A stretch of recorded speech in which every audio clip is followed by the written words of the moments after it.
Oh, fluffernutter. Uh-oh, what? What does that stand for? I forgot to change. It doesn't stand for anything. It means fluffernutter. I forgot to Okay. change the episode. Children are in the room, or he's being... Yeah, we are 164. Yeah. So fun fact.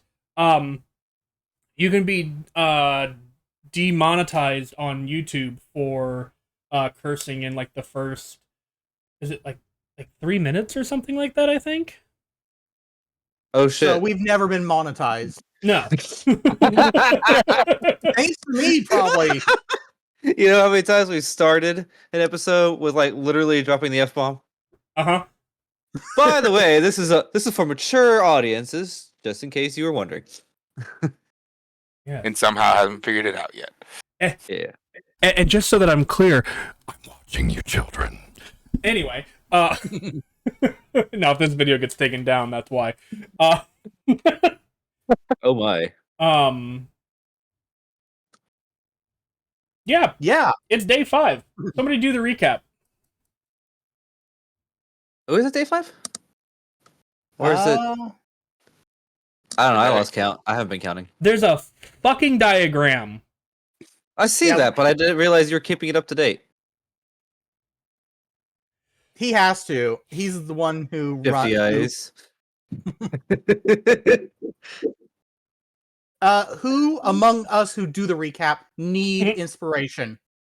Not I. Neither do I. So either one of us does it, and we put it in the pool. Or somebody else does it for a change. Looks at the others. Either of the blinds want to take a stab at it?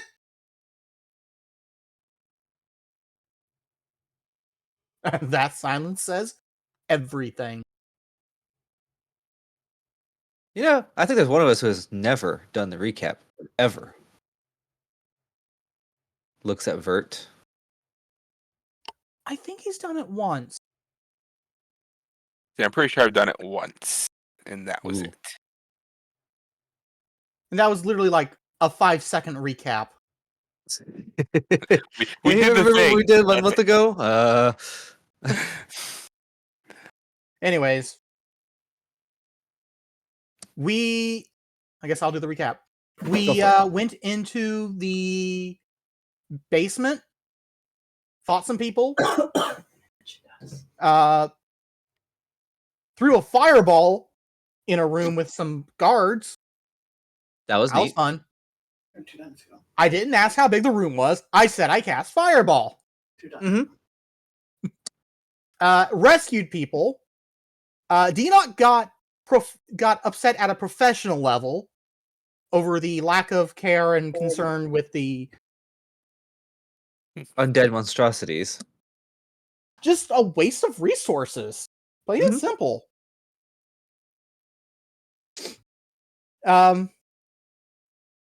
Learned some things, got everyone out, and made it back to the base. Without, as far as we know, alerting anyone. On our way back, I have to say that. Some minor, somewhat important details include the summoning circle that we found in the church basement. Inverted pentagram that we're pretty sure Erin had used to summon her vampiric allies at one point. There's a torture chamber off of that chamber where normal people go in and monstrosities come out. And lastly, when we finished extracting them from the church, Dee used her connections to bring them to essentially an underground thieves guild to get some rest and protection. Haru stayed behind with them. The rest of us went back to our Resistance HQ for our rest. And Dee shared her full her full name with the party. It's not just D, it's DOA, stands for Dead on Arrival. A nickname she earned from her past. Which is a song from POD, Payable on Death. Oh, interesting. So that's what POD stands for. Yep. Not that I haven't been overly following of them. So They were but good. good to know. They were good. Back with Lincoln Park and all them. Those days. I walked The away 2000s. when the recap was happening, and I come back to Lincoln Park. Nice. And I feel like half of us just got called old. Yeah, back in the I'm calling myself 2000s. old, damn it. Back when names like Breaking Benjamin and Linkin Park were well known, and Evanescence. Limp Bizkit Are they not well known anymore? not as well. We're the old people. Oh, good golly gosh, gee whiz. Jesus. Back in my day. Quick random question, because I think I didn't do it. Did we have a long rest Yes. at the end of? Okay, I just forgot Yeah, to click the button. Updating the plot. Thank you. We Zen. Yep. Neato. Now to decide what to do from here. Yeah. So, with that, you guys kind of, after your long rest, you guys awake up in the early morning hours, acquire some grub, and the day is yours. Haru would still be sleeping as they would have returned later in the night than you guys would have. So they're catching up on some snoozes. Mm-hmm. Okay. I would ask some of the more sneaky of the. Do we just call them henchmen at this point? Because we are obviously the bad guys. We are fighting bad guys, but we're also bad guys, kind of. Are we the baddies? Yes.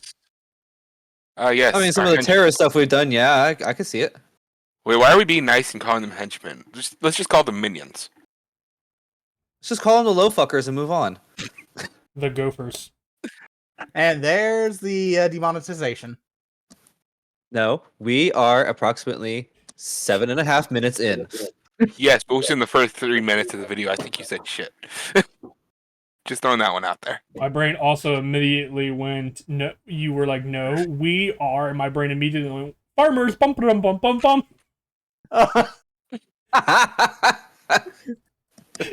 Weird brain auto-filters conversation. Your brain's like autocorrect. Damn it! Okay, so stealthy members of the resistance, right? Yeah. So ask them to see what information is being sent out about what we just did, or if anything is being said.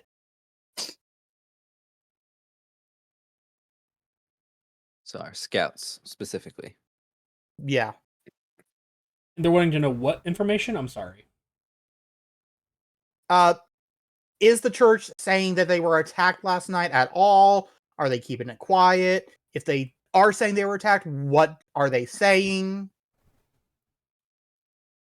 That's a great question. How would she play it? She would play it like that. So you would know through your network the information that is being published is that the Church of Geisma was assaulted pretty much purely as an act of violence. That the thieves or bandits up until now have escalated, slaughtering probably, I don't remember the exact number, and I don't have the map in front of me. I'm going to say a dozen different acolytes of Geisma. And that basically saying like this was an act of violence and yeah, unprovoked. Okay, so it seems the public, unprovoked. The public has been made known or aware that they have been attacked, but they're not giving the reasons why. Pretty much. And what they're claiming is that it was unprovoked violence and that the assailants slaughtered about a dozen people.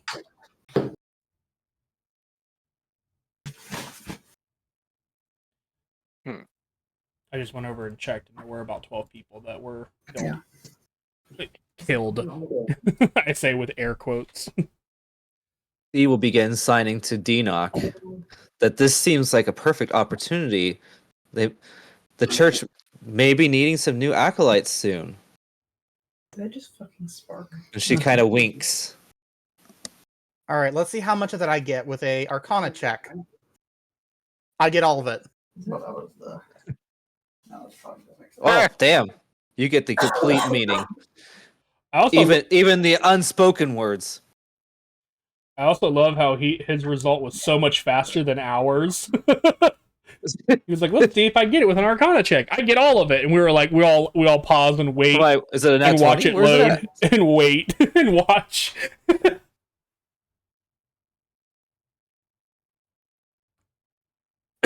Yes. So With the Dino- with that natural you 20, can- by the way, I'm going to yeah, say that you you are could beginning definitely- to pick. Can I speak? I'm the DM. Sorry. No. Go for it. With that natural 20, I would say that you are beginning to pick up the basics of this language. okay.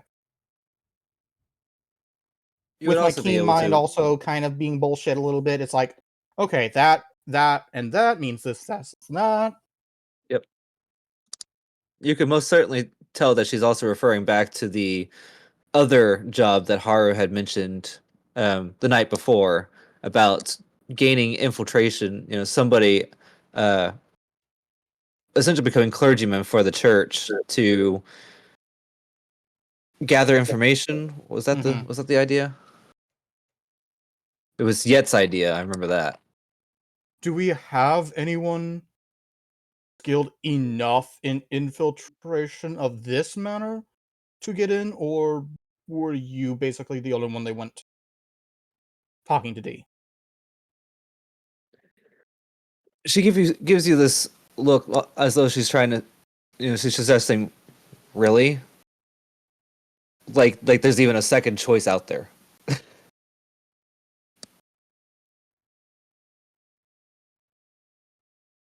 In other words, she's very confident of her ability to do it and feels there is no one else that could replace her. Well, unfortunately, we may need you for other jobs. After all, this one here is more of a peon job. Or long-term commitment. She too. notes. After all, whether you go back to your previous undercover employment, or you don't need it anymore after this, should the Black God ally too closely with the church and be a target. Well, if they cease to exist, you don't need to infiltrate them anymore.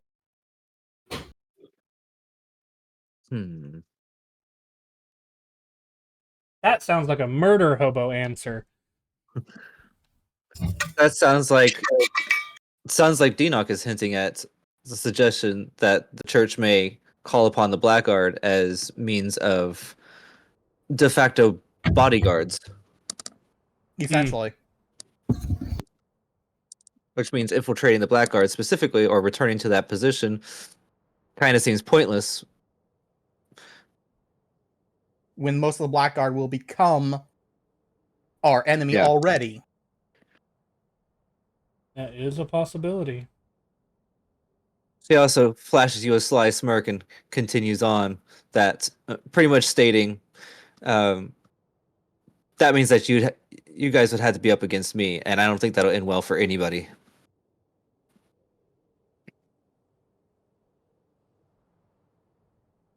outside of sacred grounds,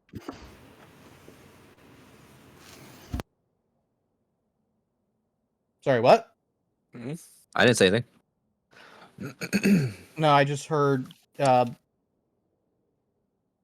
guess they weren't going to say anything anyway. Okay, never mind. Outside Yeah, of no, you heard nothing. fair enough. You heard nothing. Outside of ah! Outside of sacred grounds,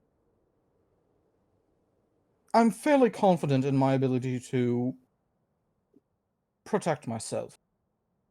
Wreck your shit. I mean, what? And he just, nods to where Tim kind of fades back into existence because he's usually invisible. Tim waves, then fades back out.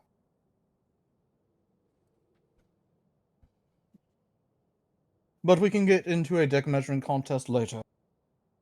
For now, we need to figure out what we're going to do. D holds her hands up about 2 feet apart in front of her face. If that's what it takes to get you off, fair enough, but I think I'm always gonna lean over to D-Knock and go, do you think she knows what that even meant? probably not, but The DM leans into Yet and whispers, I think I just learned more about D than I really wanted to. D's nuts.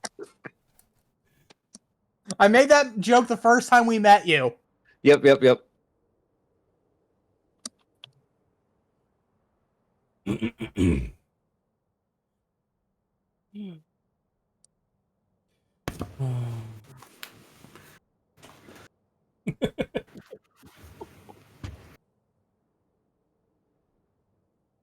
Anyways,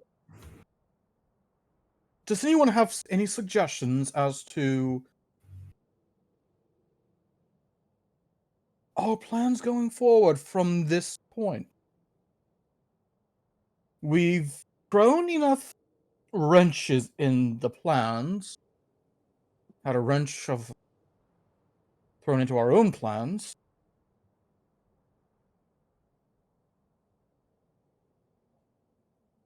Other than a suicidal, just all-out Leroy Jenkins charge. Not recommended. Exactly.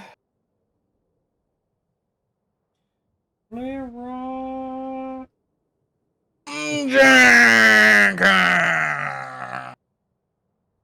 I'm sorry, guys. I should have. Can we mage hand the mage? I don't have my soundboard up. There you go. Thank you. I need to fix my soundboard. We need to have that's just a clap sound, real loud. Or like a splorp? Ew.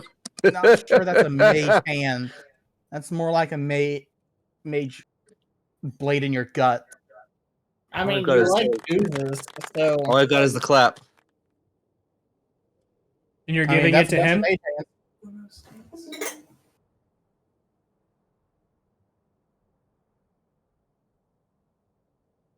Try and clap me, I clap back. Oh my.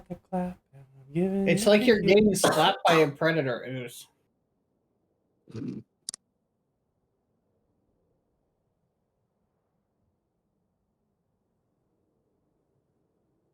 And now I'm just thinking about my Abzan deck. Well, You're if we have no further plans going forward, D is going to go on her last standing orders, and that is, we have plans to have somebody infiltrate the church. She's going to start working on her necessary preparations for that. Cool.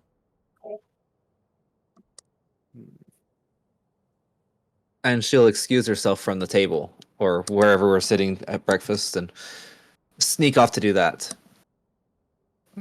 Okay. You do so.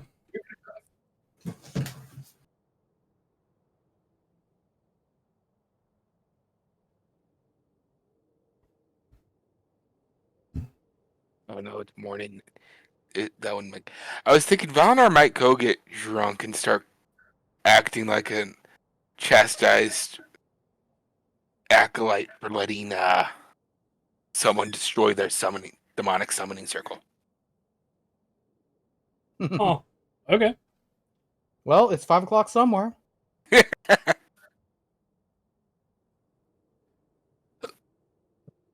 Yeah, Valnar's Mate's Island. gonna do that. Cool. I love it. All right. What about I guess we have Yet, Asta, and Dinok. Uh,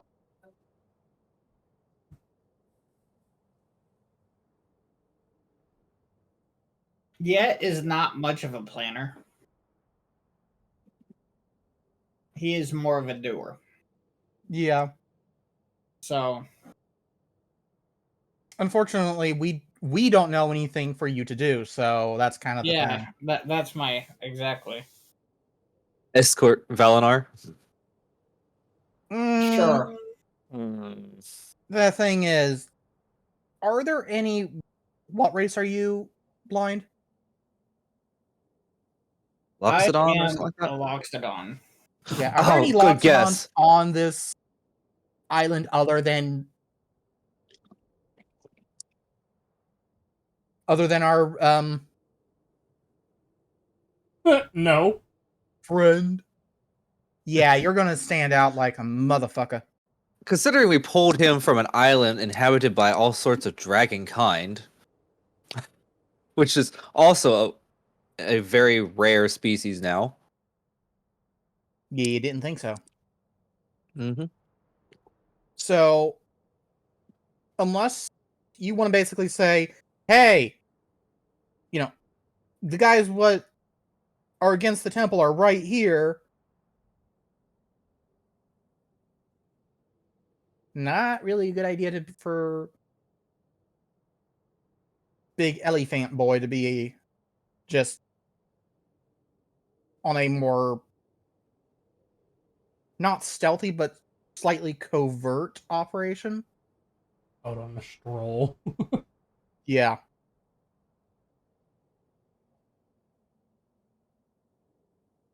You might say Yet's kind is about as populous here as Yuan Ti are in the Garden of Eden.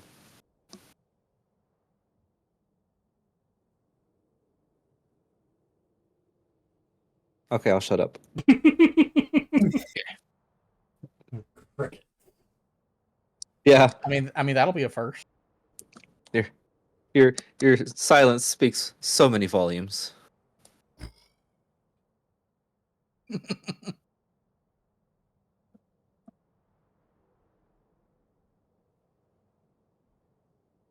Um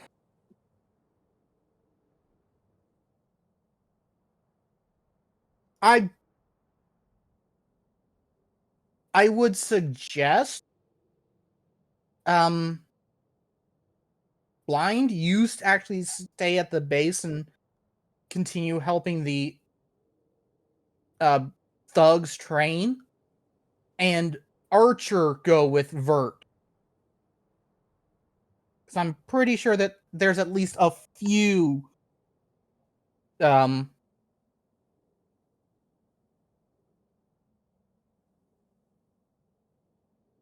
right? There's a few dwarves, yes, but if nothing else, Asta could also just hide and provide overwatch. yeah. But you guys do you. I'm just throwing this suggestion out there.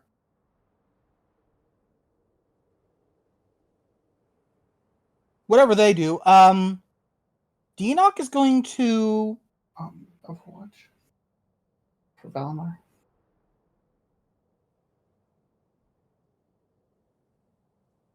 Valinar's gonna get captured. And then we're gonna have to rescue him.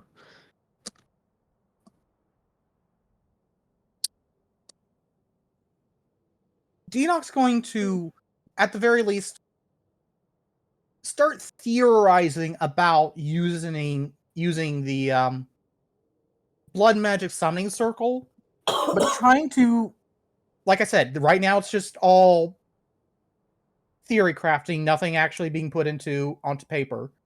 But see if he can figure out another way to power the circle other than sacrifices, and find a way to see if he can change the target of the summoning.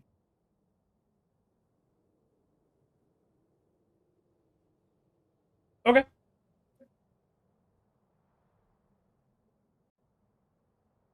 Okay.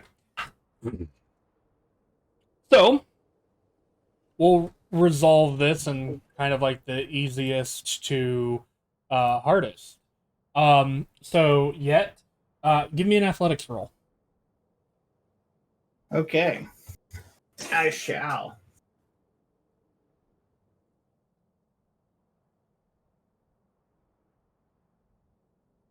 $30. 30. Damn. You are whipping trainees into shape, and you're doing it very well.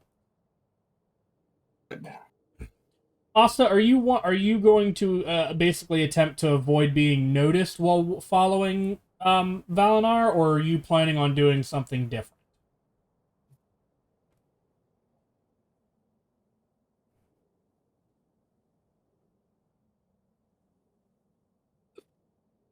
I'll just follow Valinar and attempt to not be seen. Okay, go ahead and roll a stealth check.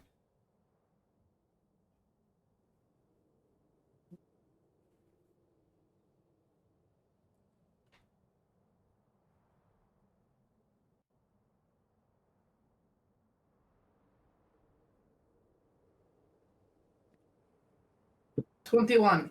Okay. You feel confident that you are pretty well hidden.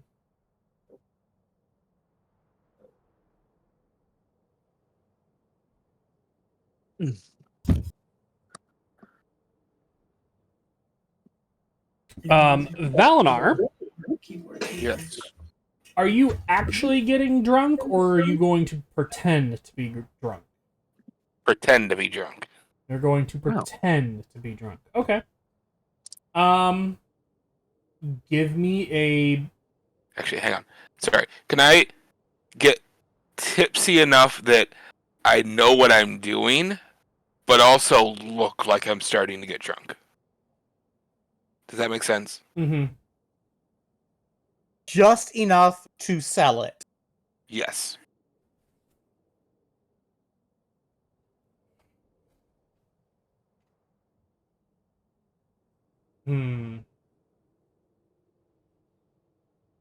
Constitution. I don't know. Not a bad idea.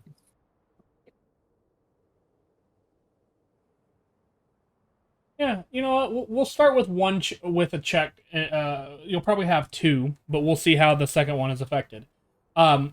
So let's just start with a Constitution save. Let's see. You know, the better you do, the less drunk you are.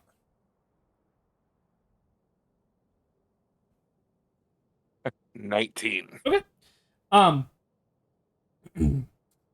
So you're gonna go ahead and make a charisma, persuasion, or deception check of your choice. Oh, God. Good luck. Hey! Okay. Hey. 18's not bad. I rolled a 19 for an 18. Not a performance check. No, the Constitution is kind of where he is tipsiness wise. Okay. I gotcha. Just so that you're aware, if you would have rolled really low, I would have given you advantage on the deception persuasion check. Okay. And if you would have rolled a natural 1, it would have been an automatic success. Because you would have been shit-faced. I know. It's weird having the lower scores being positive results, isn't it?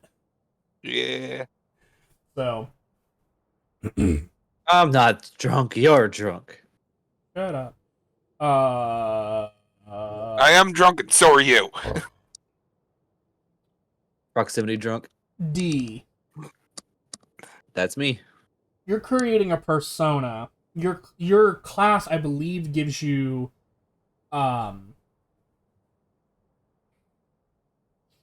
proficiency in it, and it tells you that you're making an identity.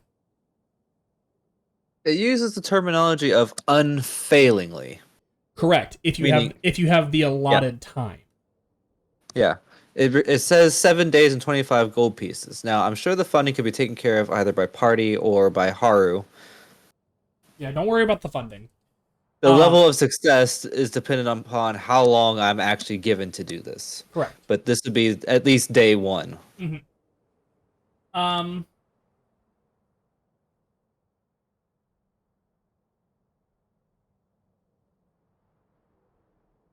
I think I'm going to ask for a forgery check. How does this work? Unfortunately, in D&D, it's written piss poor. So the way that it's going to work is that you're going to roll a dexterity check and add your proficiency bonus to it.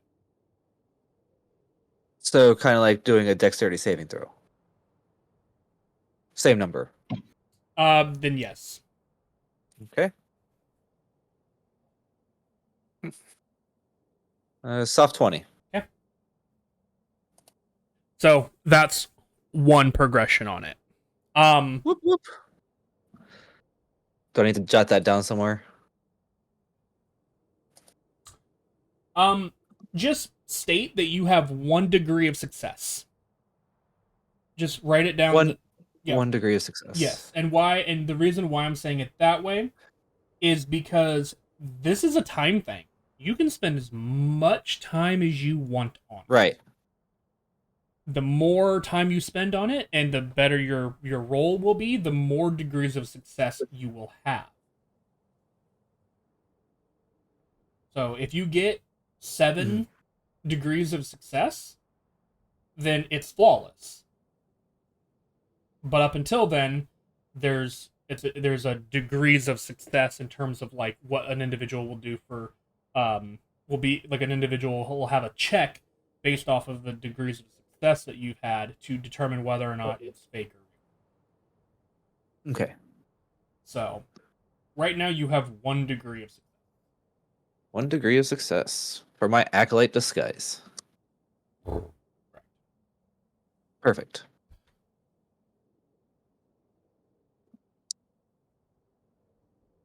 Excuse me. Dinoc,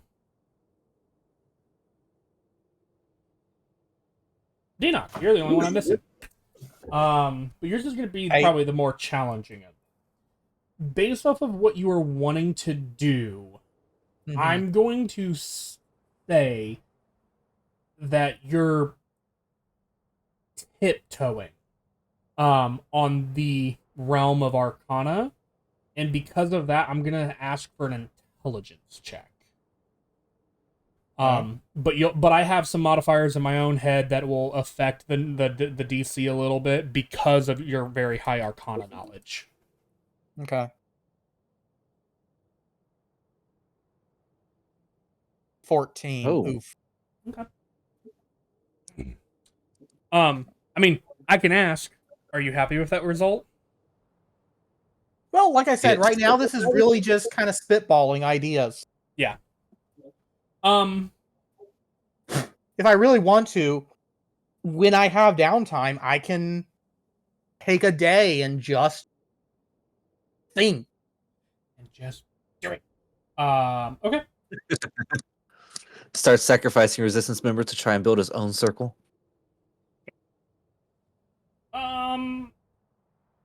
Probably not going to go over well. I would say, based off of the time that you can spend today looking at it, you know that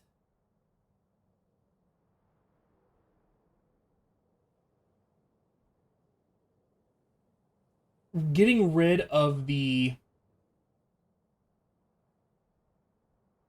getting rid of the sacrifice component is technically possible simply because you believe that it just requires a certain amount of blood. It doesn't. You're guessing currently that it doesn't have to be from the same source.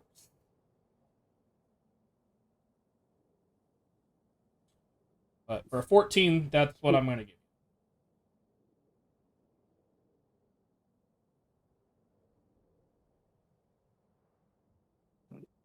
That's fine with me. you.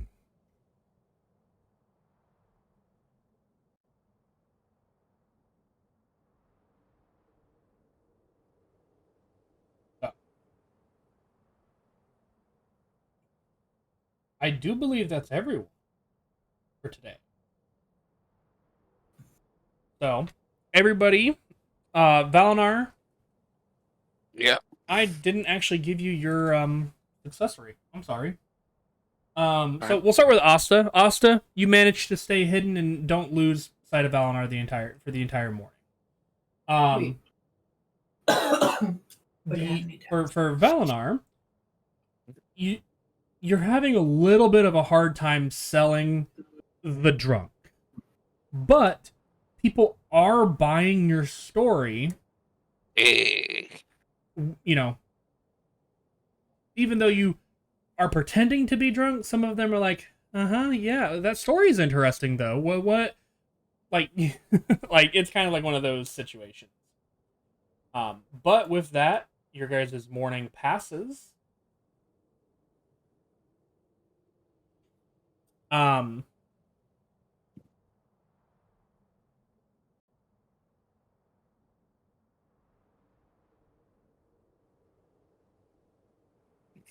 Moving on to the afternoon, I guess. And I'm thinking,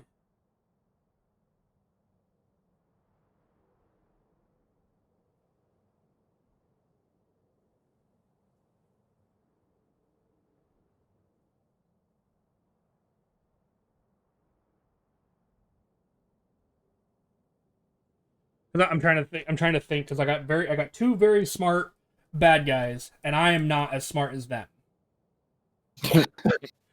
So I'm trying to See think. me playing Deanoch.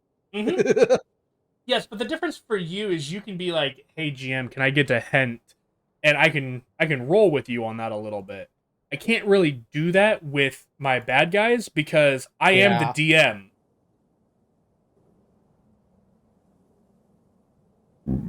Because you could be like, hey DM, can I have a little help here? I can't do that. So I would think.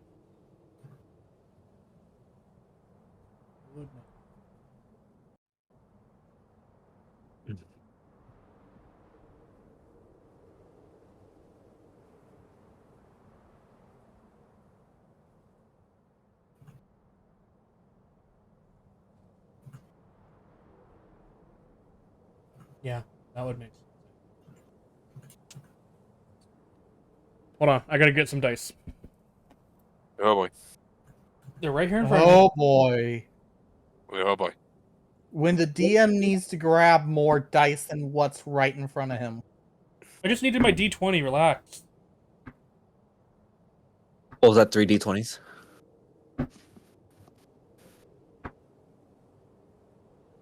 Okay, rolls the same one several times. Yeah.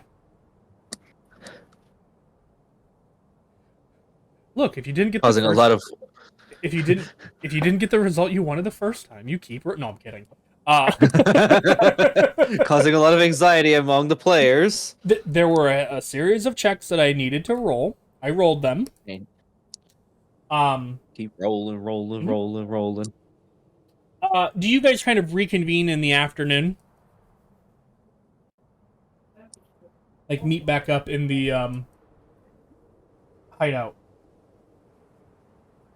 To discuss our levels of success. I mean, I haven't technically left HQ, so. Neither have I. Yep. I think Dino just wants to keep an eye on me. You guys see Valnar walk in a little borderline drunk. Well, it looks like you did the first half of your plan.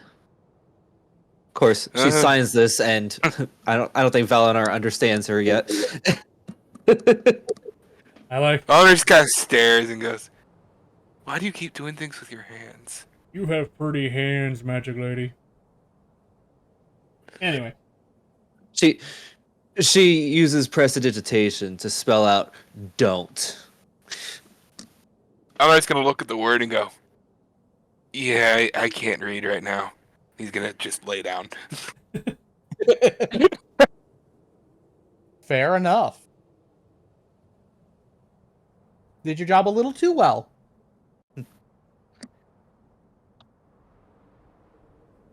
I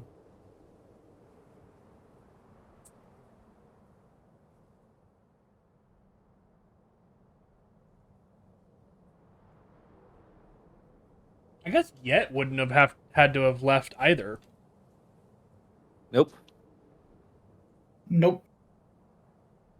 That actually makes me. Anyway, so I guess Did Asta would come Asta back. make it back? Asta would follow Valinar. I'm not gonna make her.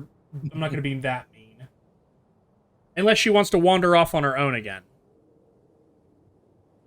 Valnar would not notice. Can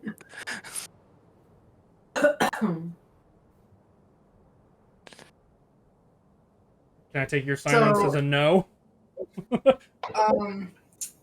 Asta makes sure that Valinor gets back in one piece, and then she's gonna go back to the bar and enjoy a few drinks herself. I can respect that. Because she didn't get to partake because she saw it as a job to make sure he was safe. So Okay. She's like, my addiction's calling to me. She's a dwarf. It's not an addiction. It's a heritage. True. Right. Wait, how do I not have... Heritage. Or a lifestyle. Just like elves smoking weed is heritage. No, that's a lifestyle.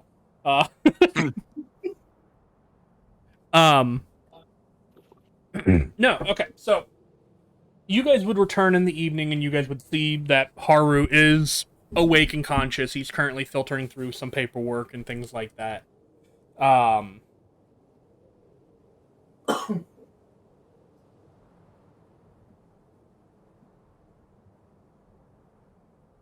Or sorry, he's filtering through some paperwork as kind of Valinar kind of returns, and I would imagine at this point in time the rest of you kind of are merging into the same chamber, kind of wandering around, kind of generally taking a break from the activities that you had been partaking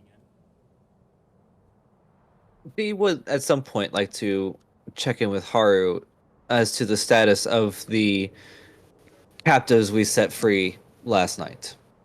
Just out of curiosity. He would inform you that they're doing okay. A lot of them are still shaken up and malnutritioned. Several of them still have wounds that they'll just need time to heal. But for the most part, they are doing well. Okay.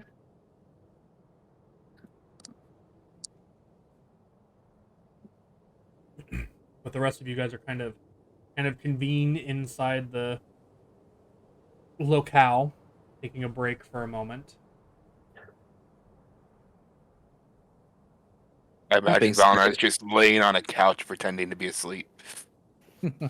That being said, if Haru doesn't currently have any other assignments, perhaps Dee can convince him with some assistance in working on her disguise. Move things along a bit.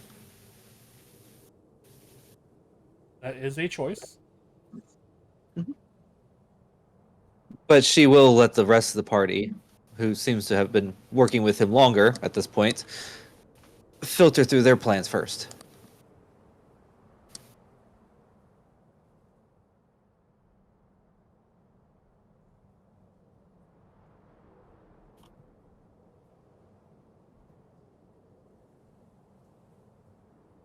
Anyone have anything?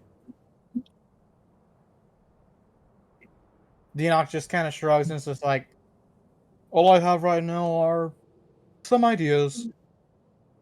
Currently, none seem possible. Yeah.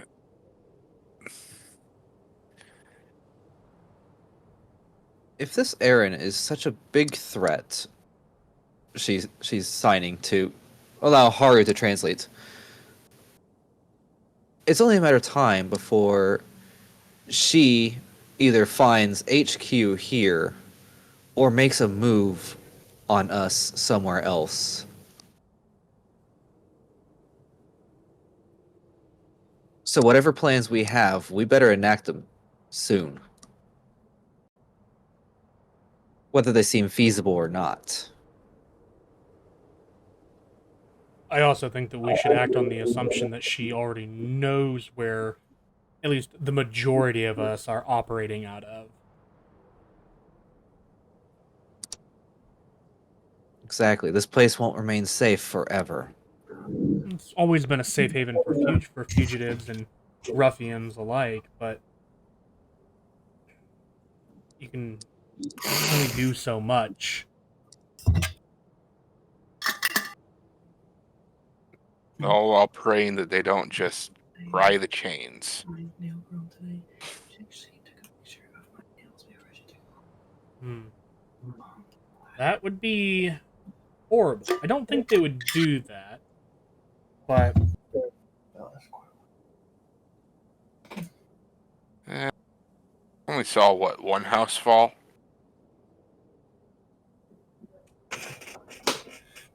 yeah, that was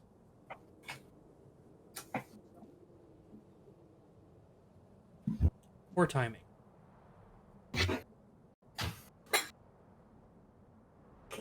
Not a good day.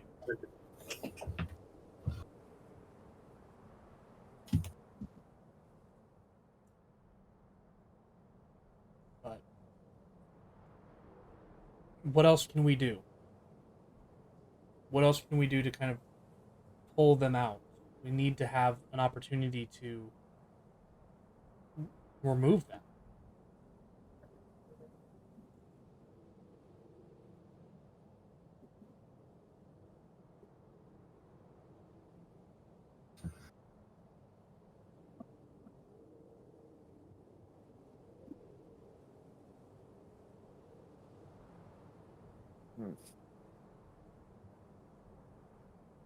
What was that?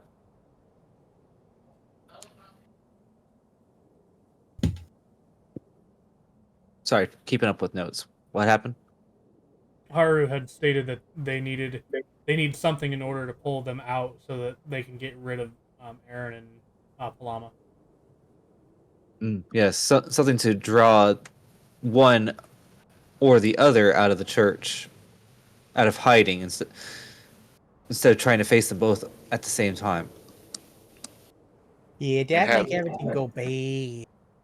And have it be actually them, because last time we saw Palama, and he's gonna say that in quotes, she was just some, it was just some high-level priest pretending to be her. Back at the execution we stopped. Dee's expression is one of interest, but also disappointment. I remember that. Hmm.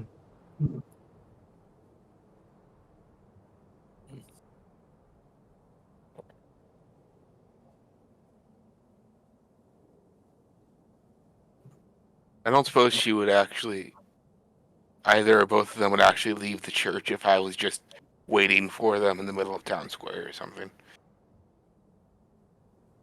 That's probably a little too hopeful. Depends, I guess. Have we attempted What? to? What makes you so important that Palama would be looking specifically for you? The only thing Because he. Wait. Hmm? Deanoch turns to look at at Valinar. What do you look like currently? Currently, he probably would have dropped his illusion as soon as he collapsed on a couch. Oh, well, that changes everything. That does change a few things because he was still Yeah. under, or she was still under the impression that you were Katya, basically. Yeah. Malkatia, yeah.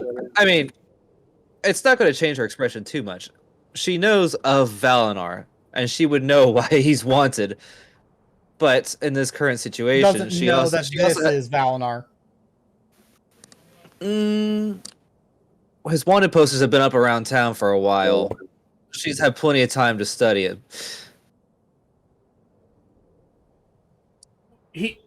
What they're saying is that you wouldn't know that it was Valinar because of the disguise. I think up until now, Valinar has been disguised around you. But he was Yeah. too drunk and tired getting back that he just But when he came dropped back it and in, collapsed in the couch. yeah, when he came back in, like she would have immediately recognized him. Like that's Valinar. But she's also she has a burning passion, a hatred towards Polama, real deep. That she knows if Valinar and Polama are at odds, she'd rather work with Valinar any day.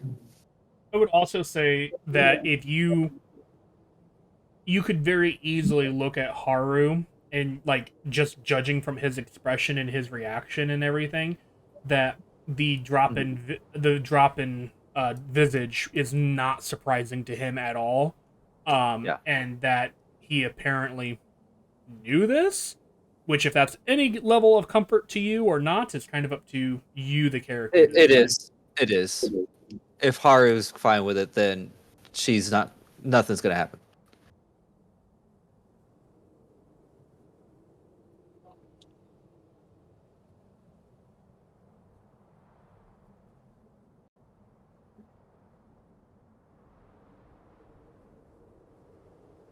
So does the why are you so important line still there or no? Oh no! It's no. I had to take that back because if he's no longer disguised, then yeah, we know why he's important. I think if you stood in the town hall, I think it would depend on whether or not town square. I think it would depend on whether or not you could prevent her guards from capturing you and taking you to them. If they couldn't do that, then yes, I think they would come to you. Here's an interesting question. How about a letter, a challenge letter? Meet me here at this time if you want your revenge. I've captured Valinar. Meet me here personally. Oh, even better. That's Hey not Valinar, you like wearing manacles? Because perhaps I'm the one who captured you. I don't have that. Never mind. bad. Here's an interesting question. Have we been in any level of contact with the lupine folk, particularly the ones that make up the church's royal guard, effectively? Have we? Not very much. I think I encountered one at one point. And I tried to... I don't even remember what I tried to... I think I tried to... Nope, that was another guy. Never mind. I know you guys fought them, but I don't know if you guys have ever fought them out and talked to them. No. Because I do remember telling Valinar that he knows that they themselves are very loyal to the church. Oh, let's see here.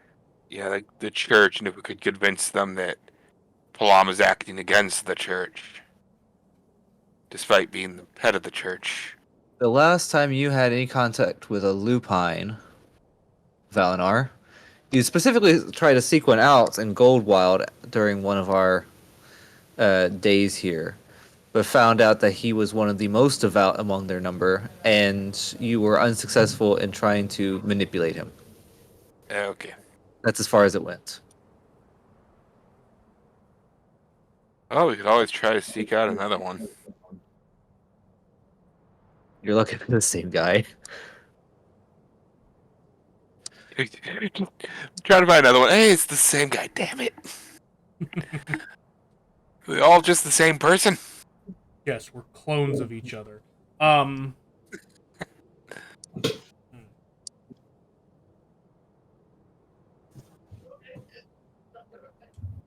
It is very possible that the lupine can't be, dissuaded from fighting for Llama. What do we know?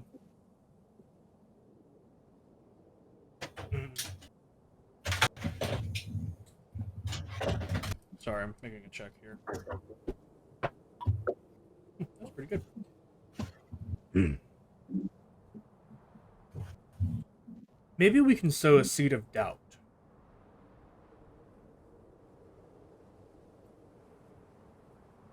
And here's what I mean. Franklin, bring me that yearbook. Yearbook? Yearbook. Okay. Like a high school yearbook, or He brings am I over missing? like a thick tome, and he sets it down in front of Haru, and he thank you.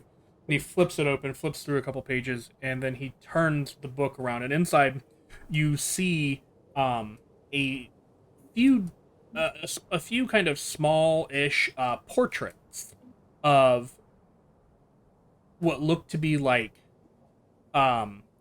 class photos, but designed specifically for and our imagery of the different I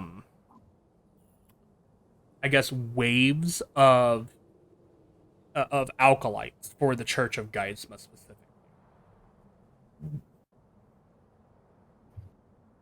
And he points to the first one here, to the first photo here, and he goes, "Look, this is yours, Valinar." And he points out an older photo of you standing in a crowd of your peers. Basically, when you would have first started at the church. You wouldn't have been terribly old at the time, or too terribly old at the time. You probably would have been like mid to late teens. And most of the people in these photos are of that age. The ones that are younger than that, Valnar, you would remember are orphans that were taken in by the church.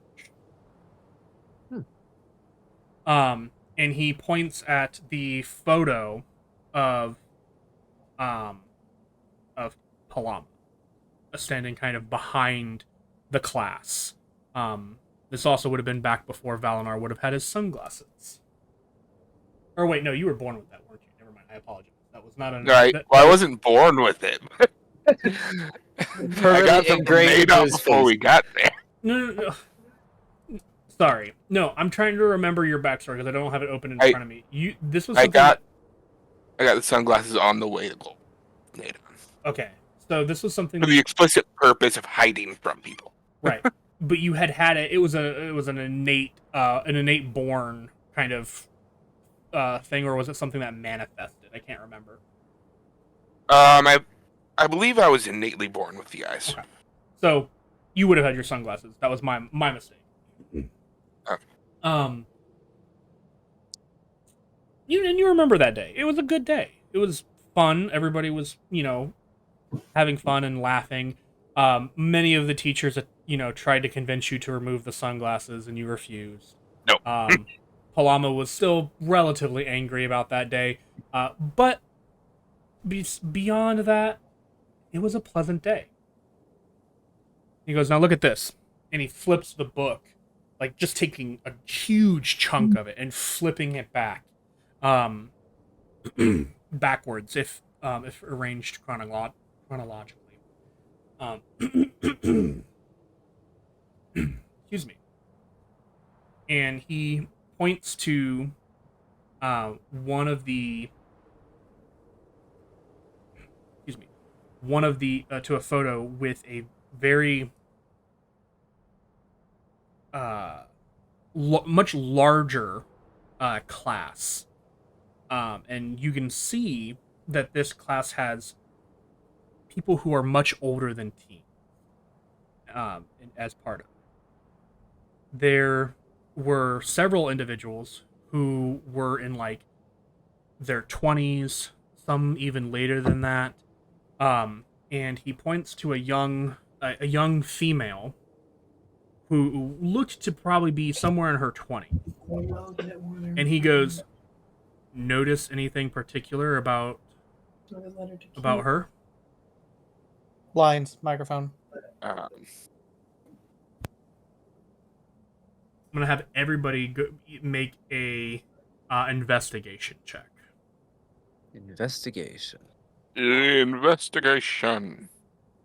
15's not terrible. That's about par for the course. Phew. Oh, yeah. I was like, she's blonde. 22. Well, I was gonna look at it and go, "She's a dude." No, that's not. I don't know what. Not I a don't- time misplaced Katya. You know, I don't have a description of what Paloma looks like, but I always imagined she was some kind of blonde with a ponytail. Why did you just assume she looked like Katya? No, Katya didn't keep a ponytail. Nice try. Actually, I was thinking more like Zero Suit Samus or someone with a tough demeanor.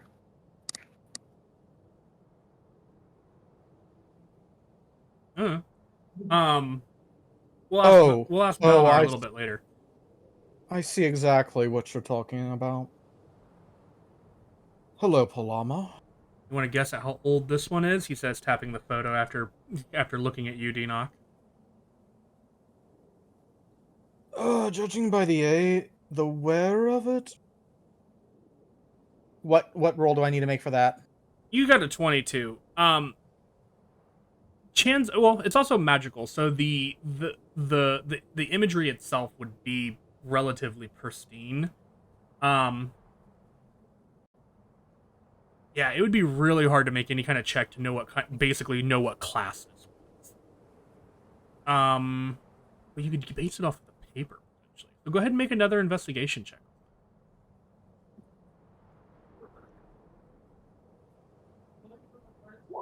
21.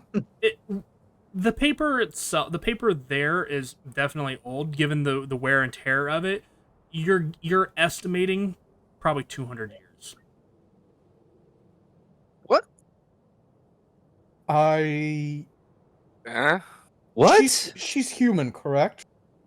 100%. Then how?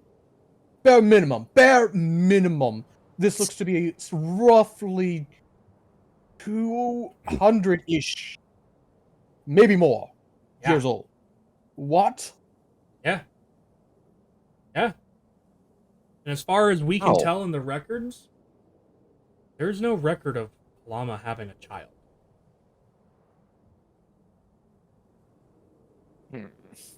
So it's not just genetics being exceptionally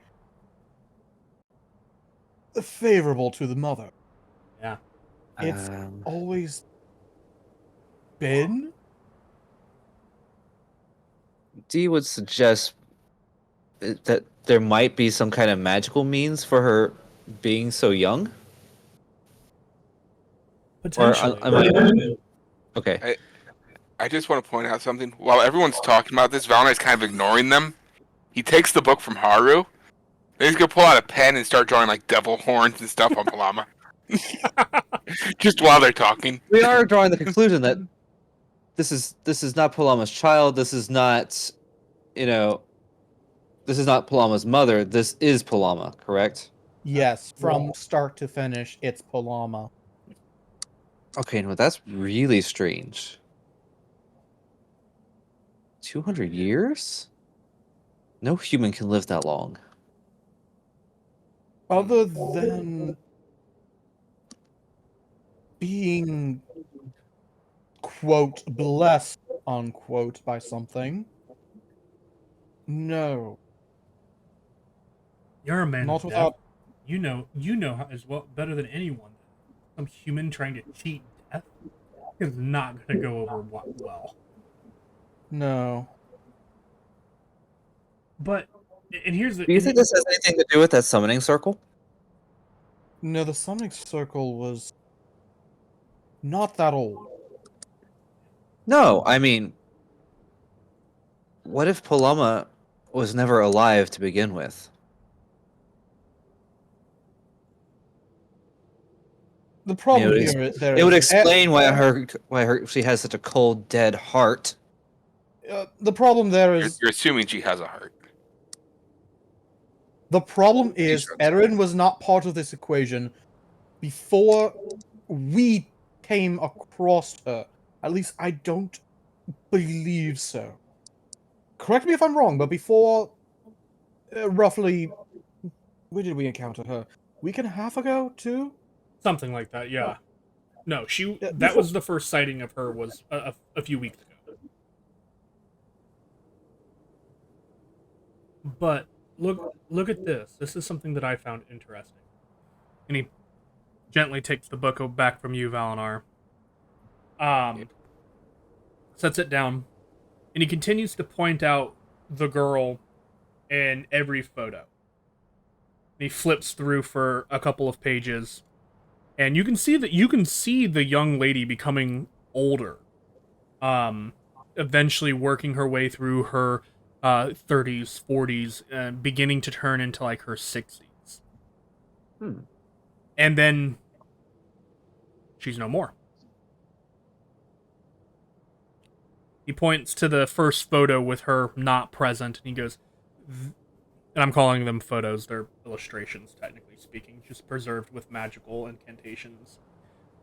He points to the first one here, where she is not present, and he says, this photo is, I want to say about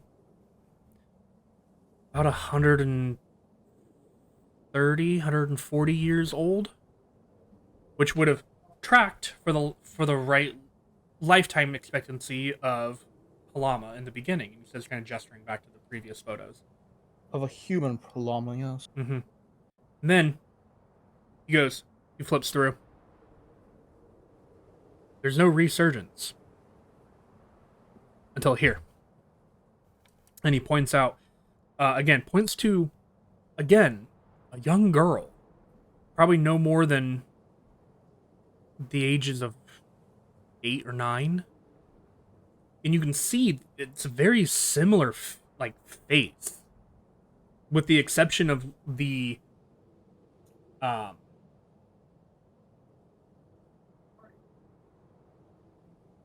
guess it's called a beauty mark, where there's like a small, and I do mean small, but visible, like mole kind of off to the side of her chin. He's like, that's the only difference. Which he takes a pen from his desk and just dabs in ink and puts just a little tiny prick of ink on his cheek, and he goes, "Ta-da!" And so, he kind of wipes it away, and he goes, and you can see that she ages per the normal. You can see here, he points out a photo where she transitions from being a member, Child to a teen. being a member of the church, to becoming one of the staff, one of the higher structures of individuals. And you can see later photos of her climbing that hierarchy and eventually becoming effectively the headmaster, the deacon, whatever choice word here you want to use. Because it all seems similar, but she vanished for 120 years or so. When was this one taken? And he points at the youngest of the second photos. So the young child? Yeah, the second time the child shows up. So he goes, yeah, this would have been, what, 45 years ago? I mean, and based off of what you guys have seen, both in person and per the photos, it's not unbelievable that she would be, 40 or 45. She looks pretty good for 40, 45, but not anything unbelievable, if that makes sense.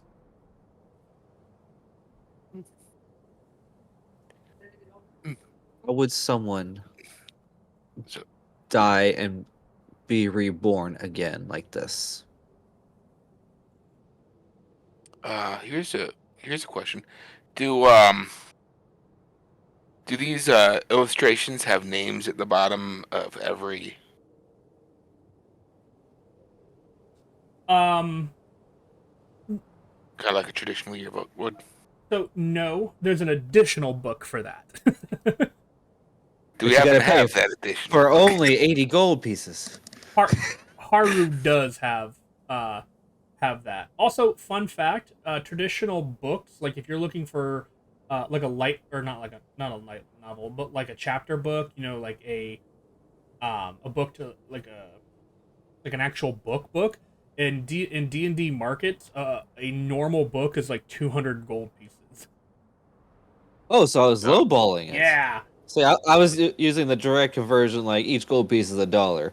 Of course, yearbooks these days are probably about that price now. Yeah, I wouldn't doubt it. Anyway, 'Cause I'm kind of curious as to what if she was always Paloma or if she had a different name back the first time around. if you want him to, he'll acquire the other book. But he'll tell you, and then if you want to confirm for yourself, you can. But he does say that like it was Palama technically both times, which over the course of 200 years, that names are bound to repeat. Yeah. But for the same face to have the same name. Yeah. That's sus. And D will make a point to spell out SUS in the air. Okay, this is gonna sound kind of morbid, but is there a grave for a Palama? Not that we could find.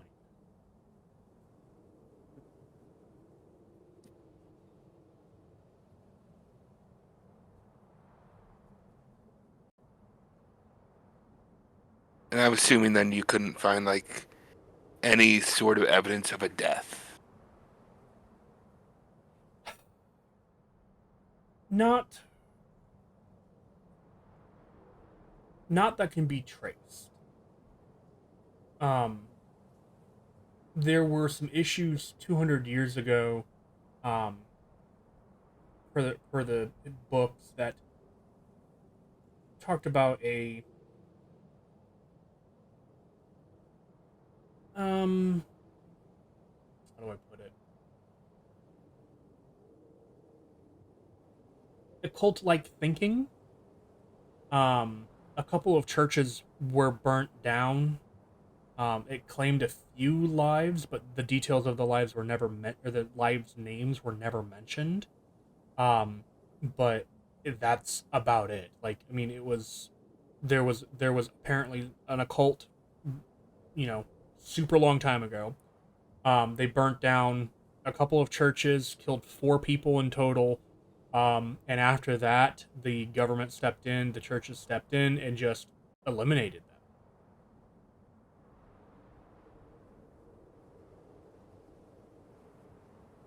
Oh God.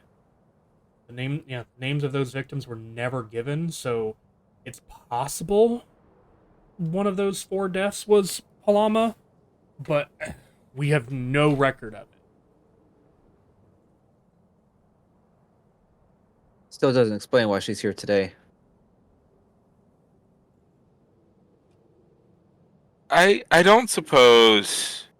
And this is more above game because I don't think Valinar would. Well, I mean, he might know it of like a ritual that would get someone reborn through blood sacrifice. You would know of it or of something like that because you know innately your clerical spells. And I believe there's a 9th level spell. I believe it's called Reincarnate or something like that. Yes.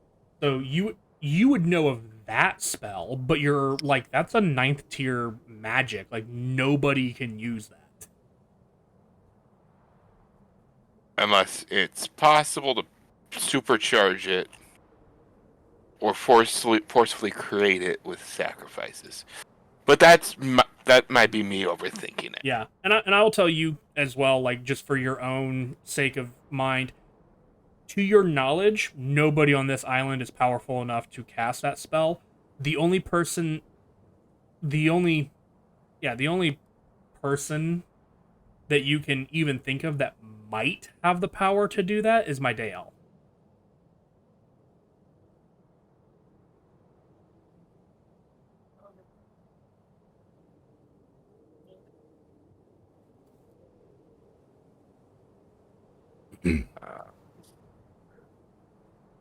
Why is this not in order? There.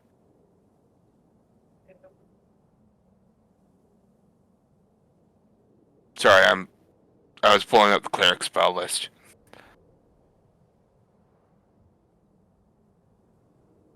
Huh. Huh.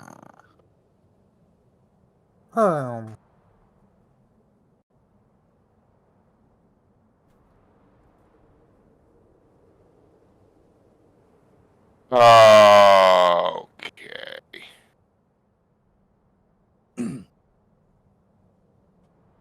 Yeah, true resurrection. The spell, and that is quite the ridiculous spell.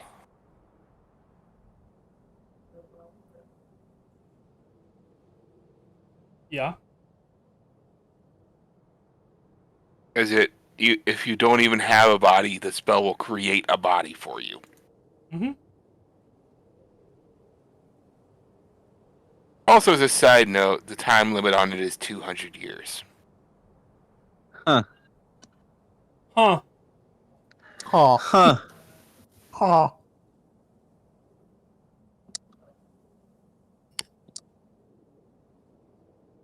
Oh. I'm It can- sorry. It can undead someone? Is that the way you would put that?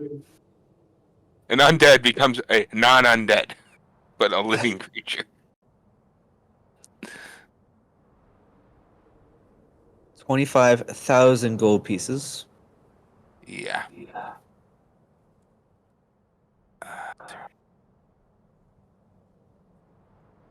That's okay.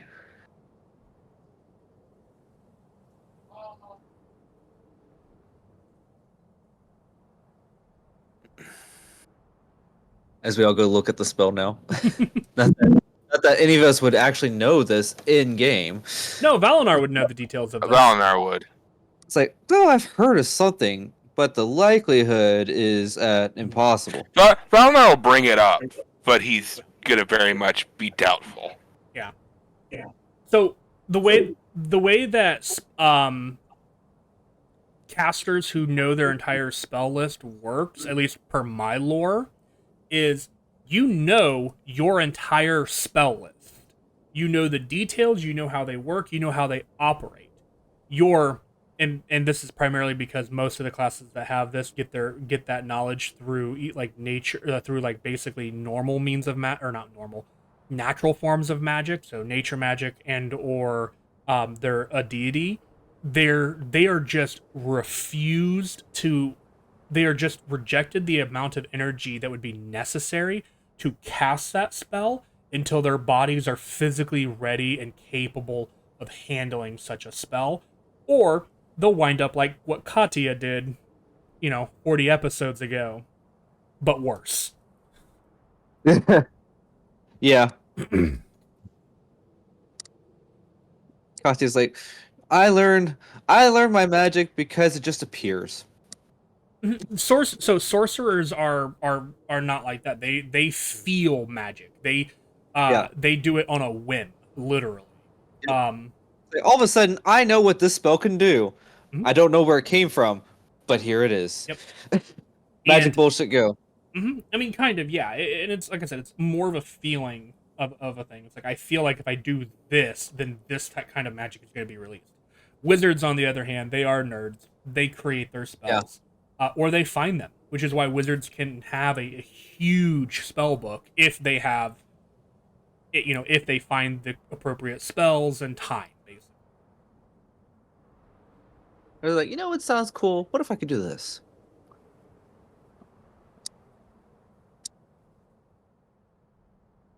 So yeah, Valinor would have this knowledge if he so desired to, utilize it. So, sowing a seed of doubt, who are we trying to make doubt? Palama or the public? I was thinking about, I was thinking about the Lupins, specifically on it. I mean, honestly, specifically about the.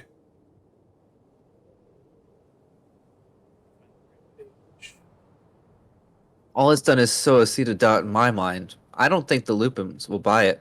They'll look at this as some miracle or sign that their god Geisma must have wanted Palama to rule them, thereby bringing her back.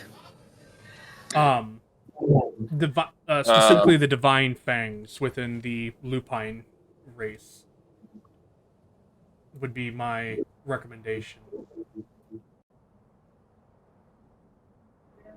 So so this is above game to Rona. Mm. What Haru/DM is trying to do is give us something to work with. Right. Oh, okay. We just got to figure out the narrative of this. Above game, DM's like, okay, you guys aren't coming up with anything on my own, so I'm going to move the dialogue along for you. Well, you guys can choose to do whatever you want with this. This is I rolled a natural 20 investigation check for Haru. So wow. That's a stupid high result. Okay? Like if you want me to get technical about it, I believe it's in the 40s. But like maybe not 40s, but you get what I'm saying. He has a very, very high investigation and other skills. He rolled a natural 20 for the investigation for the images. And then in terms of power, etc. No, I guess he's not quite that good at investigation. Regardless, natural 20. In terms of like power and whatnot, he knows the people of the continent, and he would know that the lupine race are very devout followers of Geisma. If you can convince them, specifically within the divine fangs, you're removing a significant amount of power from Palama's hand. I mean, it sure beats doing a whole lot of nothing. So, while I don't believe Aaron has been part of this entire equation from the beginning, we can run the narrative that she has been. And that all of this is a ploy by an evil necromancer, wishing to disrupt the worship of Geisma's light. And these pictures and circumstances serve as a means. We're twisting it to make it sound like she was brought back by the necromancer. Yes. Is that it? And we also have some proof that necromancy has been cast on this island. The very same people we rescued last night. Sweet deception! Now Dee's getting a little excited. I'm getting excited now. The anticipation. I'm sorry. Is that over the top? Anyways, so using the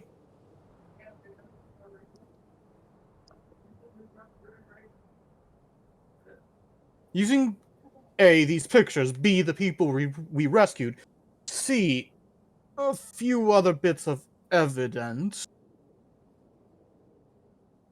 We take this to the Divine Fang, or at least as close to them as we can, to try and convince them that Aaron called either the soul or at least the body of Palama and has been using that to begin a multi-decade long plan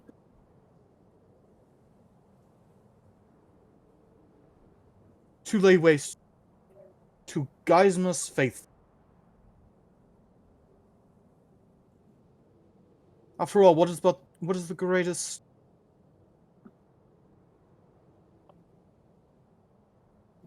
Espionage. I do enjoy espionage.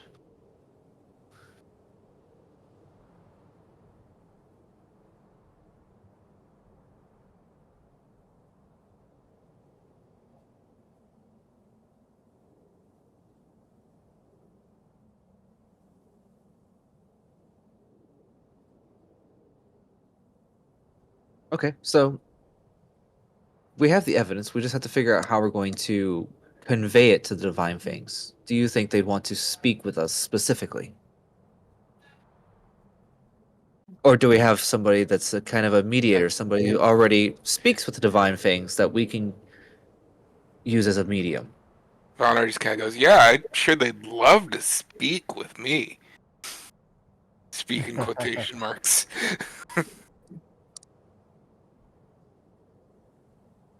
He just nods at your comment.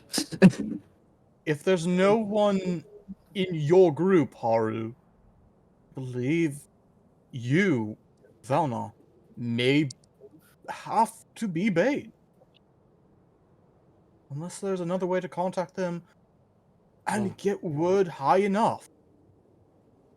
The last person I had any contact with the Divine Fangs was Shia.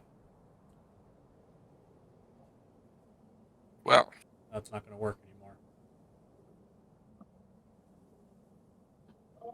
I don't suppose Shia would know of anyone that might listen. I have no idea.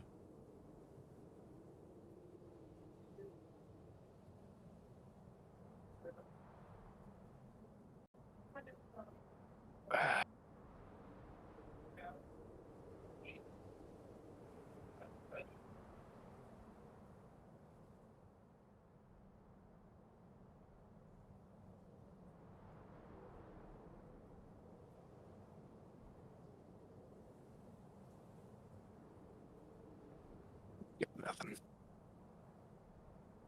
So you mentioned this individual named Shia.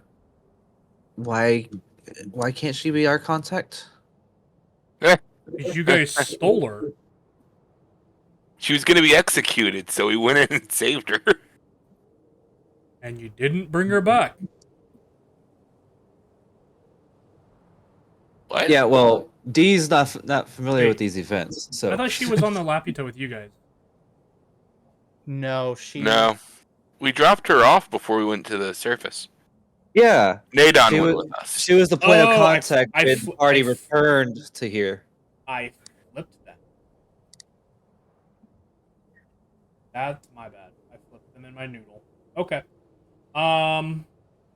So retcon. Yes. You still can't contact her because she's now wanted, but Oh. Okay. you could find her is the point. I guess would be the thing. But she Okay. wouldn't be able to. She probably wouldn't be able to make contact because she has basically a bounty on her head now.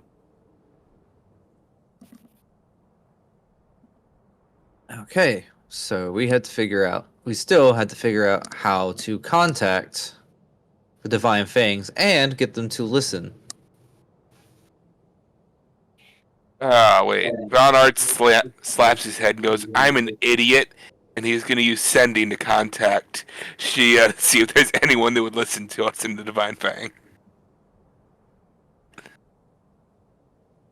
that might be willing to hear us out. Whoa.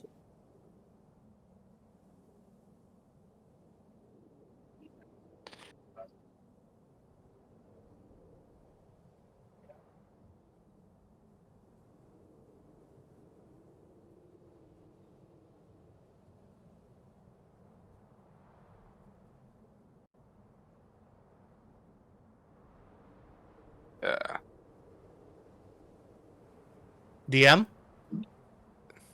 I'm sorry, I thought you guys were talking about something else. I didn't know that was directed towards me.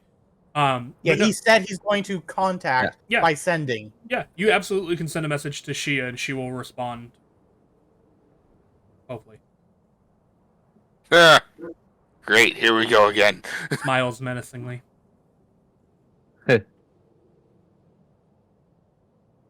Well, Valnar will use sending and go, hey, Shia, is there anyone in the Divine Fang that would be willing to hear us out? Yeah, it's like either 17 or 22. That's under the limit. Mhm. I could be mean and be like, hear you out about what? I'm not gonna do that. He's mostly on the same page.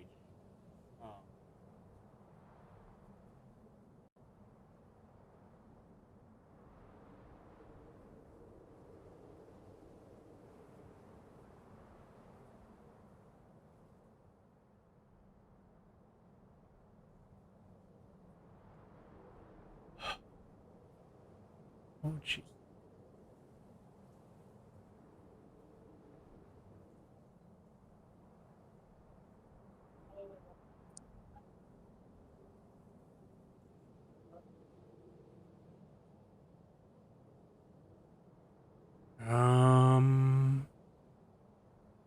Hmm.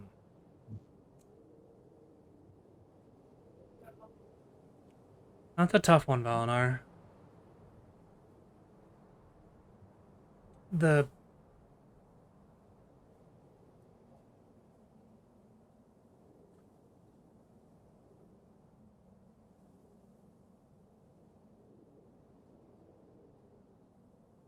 The Divine Fangs are very loyal.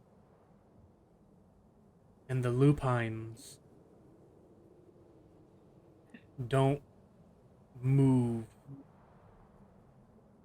their stances easily.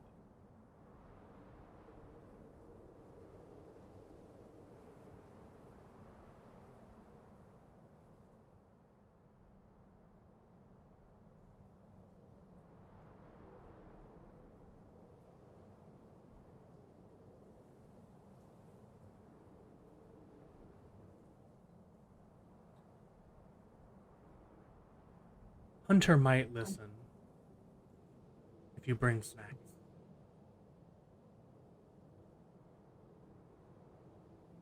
Of course. I'm pretty sure that was 26 words, but fuck it. Rule I got- of cool. Rule of If I you got bring 22. blank. Oh, okay. Valnar will relay that and say, Shia said Hunter might listen if we bring snacks. no.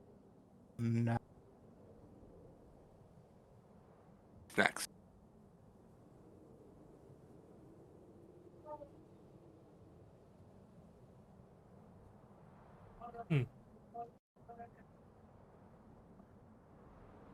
Snacks?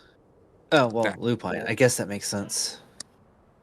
What, do we bring a bone? That's a joke, right? Bringing a bone to lupine is telling them you've got a bone to pick with them. That's a threat. Or let the DM decide if that's canon to lore or if it's a fucking joke. What do you want it to be? I like that idea. I want it to be lore canon. There you go.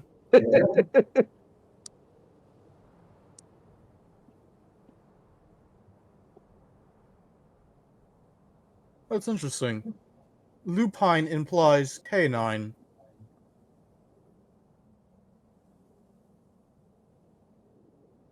Mm, there are differences between canine and lupine, but that's not important.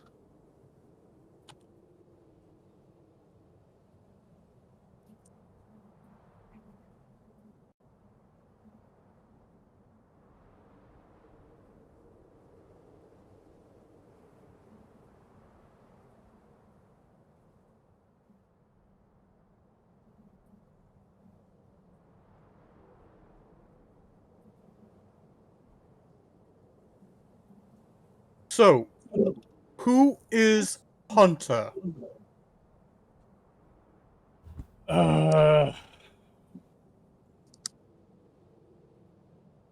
Honestly, a major pain in the ass.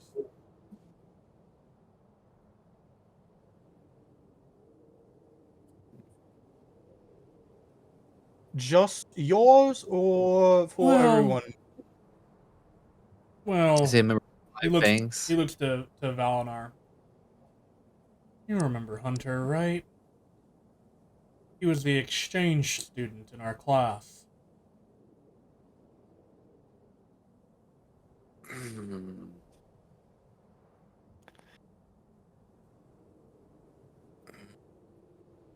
Do I remember Hunter? History? Depends on how big a pain in your ass he was. Go ahead, roll history.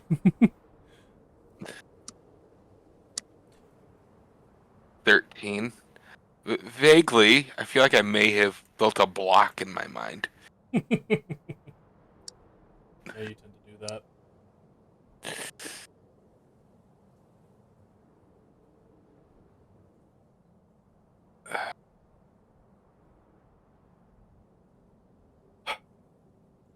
Hunter was again a transfer student who joined us at the academy for a few years. He's not from any kind of like prestigious family, but being a lupine, he's automatically qualified for uh, testing for the divine fangs. Um, assuming that he meets a few other standards and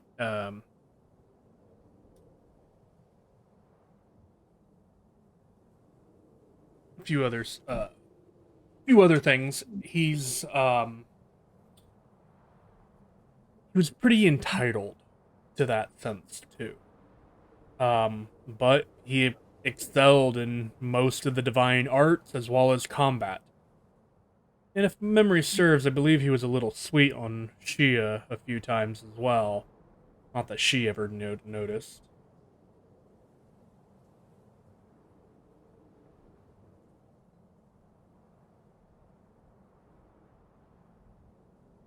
So he is a member of the Divine Fangs, then. He is now. Okay.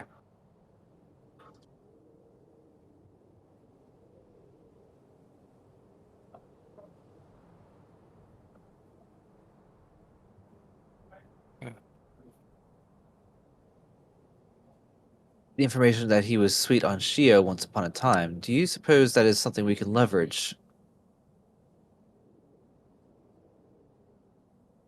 It's possible.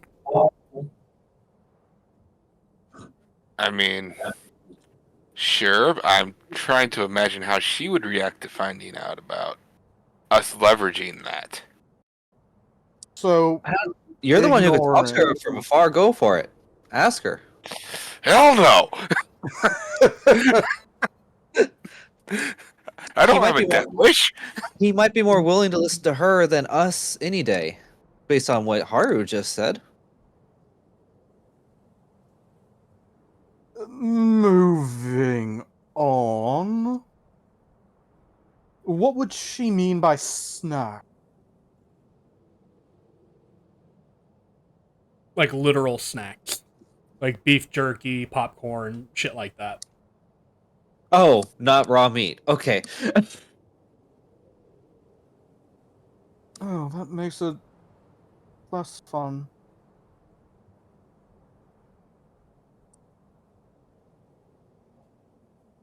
I don't. Do I have? I have create food and water. I mean, she didn't say it had to taste good. You're trying to get him to ask him a favor, basically. I don't think the blandest shit imaginable would be a good way to ask. I'm sure I could cook him up some I mean, decent jerky. I'm sure they have some salt here somewhere. Deanoch literally hefts up his bag of holding. Perfect. We have the seasoning for the bland food. Uh, There may have been some herbs and spices that Katya would have kept in there once upon a time for flavoring our food. Yeah, but Balnar doesn't know that. He only knows about the salt. That being said, every ration kit comes with jerky, dried fruit, hardtack, nuts.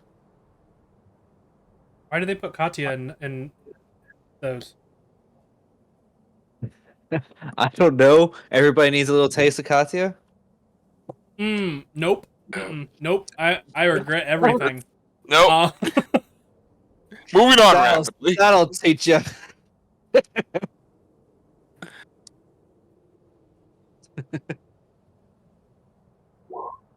I got the mage hand, didn't I? Yep. A ton of them.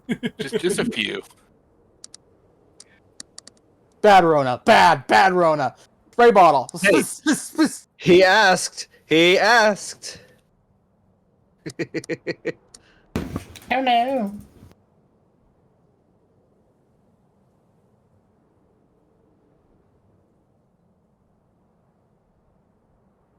Anyway, Oh, I think something a little bit more than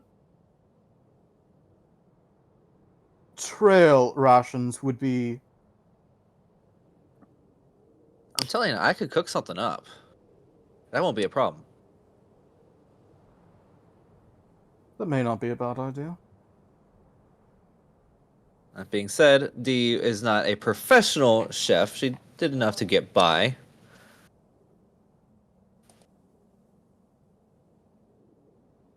yeah. Okay. But I figure with all of her different tool proficiencies, certainly cooking would be something she could figure out. Right? Hold on. Ideas may be percolating.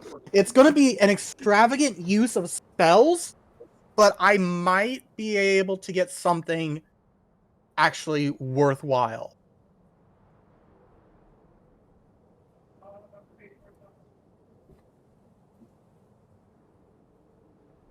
Okay.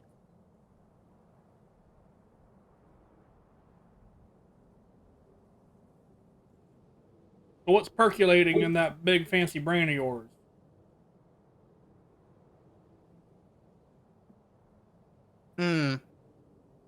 Nope, doesn't last long enough. Okay, never mind.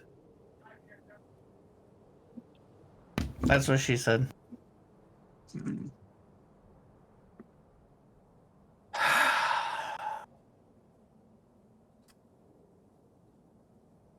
I was going to use both teleportation and teleportation circle.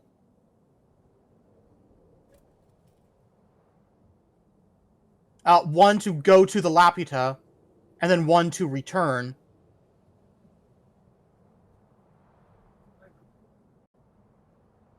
Well,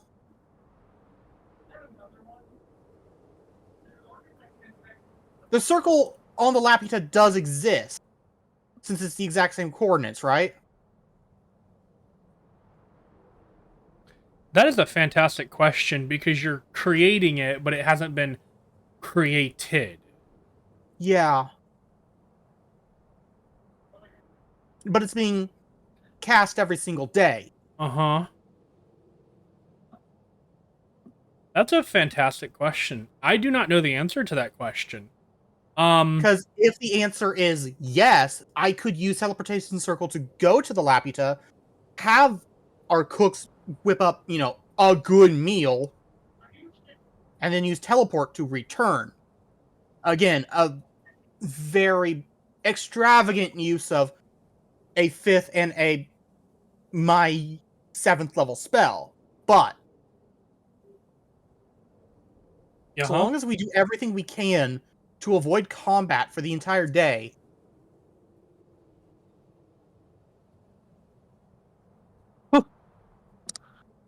Well, with a nat 20, or was that an old roll that just finally popped up on my screen? Nope, no one's had a nat 20 for a while. Okay, it just randomly popped up on my. The last nat 20 was mine at the start of the night. I know, but it just popped up that you rolled a 30 on Arcana just now. That was where? Nope. Nope. Okay. It just. Oh, I see. It took this long to finally populate on Beyond. Fantastic. Oh my word. That's funny. That is horrendous. Good thing we're rolling on roll 20. Anyways. Yeah.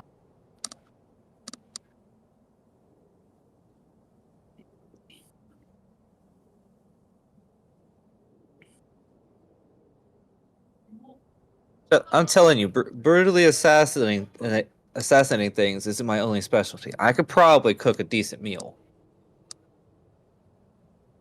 But we also, it wouldn't do any good if we don't know where to find him. Or how to get in contact with him.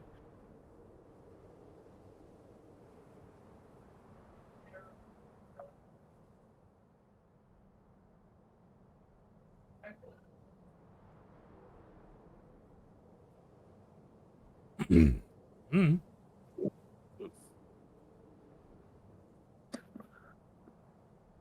Well then, Haru, do your scouts have any tabs on this hunter individual already that we could work? Probably not. Most of the Divine Fangs tend to hang out when not in use, I guess I would say.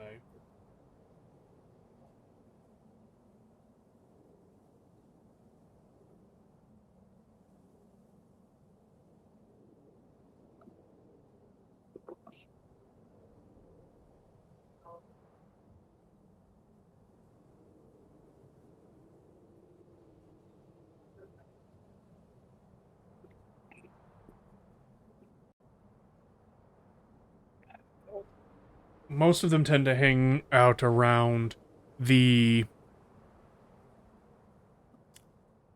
main town hall, if you would, when not being in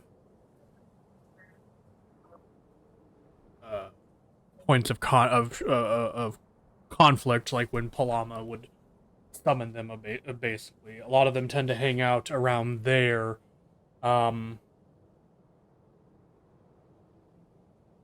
Or they are in their own individual abodes.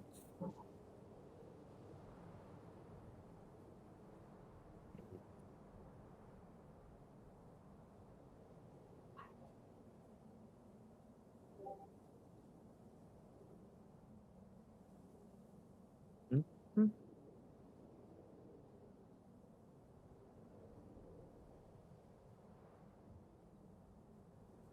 What am I looking at here? Nothing.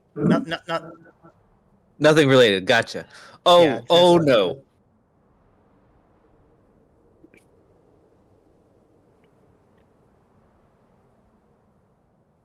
Yeah, nope. I'm gonna set that on the back burner.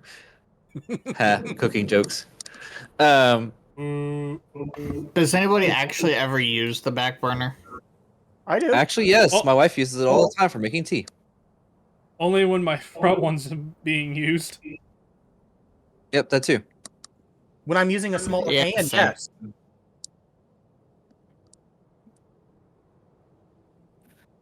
Anyways, okay, so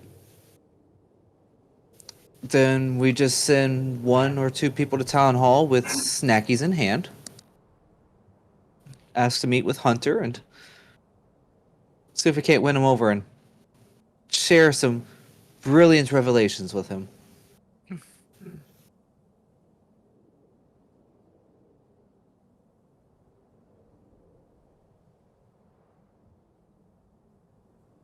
Well, let's hope he'll listen. Best we can do. Do we have any volunteers? Dee raises her hand. Okay. Can you communicate without... Dee puts her hand back down, remembering that she can't even speak out loud, and that would make things very difficult without a professional translator. I suppose I could. Well, that's also a dangerous idea, considering my profession. Should that be found out, Hmm. then we can't really have Valinar do it, considering how wanted he is as...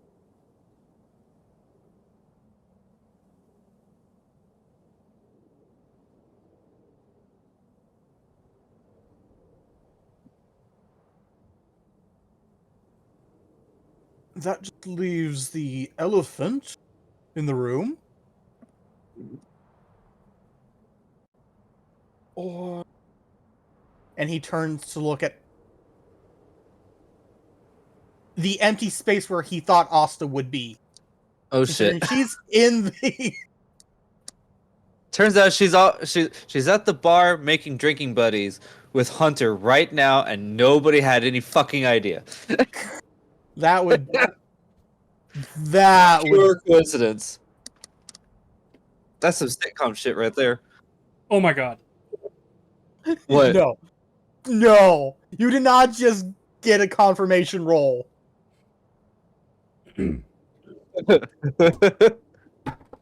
Continue. You did not just get a confirmation roll. Just so happens. And she's not even privy to the plan. She's already out there, like 2 steps ahead of us.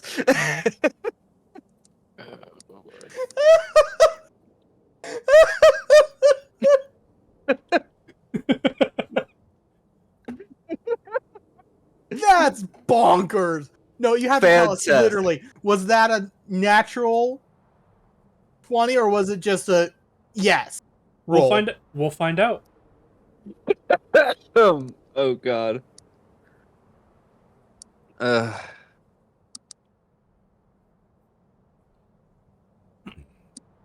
no, they've started a bar fight together. She brings him back. She's drunk and she drags him back with her. I met a new friend today. Shit, why did you bring him here? That'd be pretty funny too. That would be Good. great. It would really cut down on all of our planning. Yeah, it would just be so convenient. It's like, Please, huh, please, What a- please, please. what a coincidence. Anyways.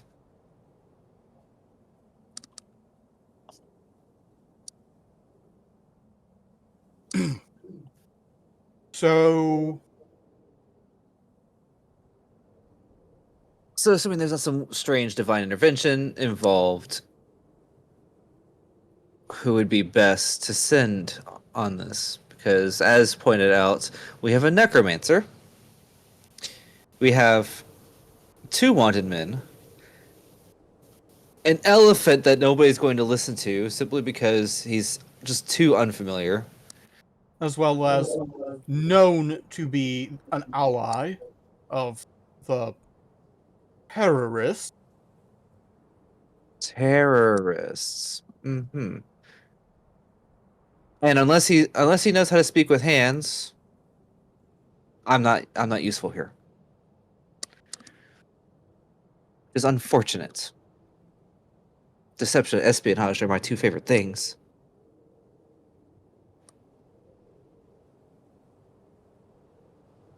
I suppose so long as I don't go with any undead of my own, visible, or even nearby, it shouldn't be too obvious my profession. Lupine have a pretty keen sense of smell, and if the smell of death is around you already, you may not be able to hide it. Considering it's been several months since I last dug my hands in the guts of a formerly living, and I most thought I of was my interested. and most of my undead are like this one, Tim. And Tim, Do ghosts even have a smell? lean in and sniff.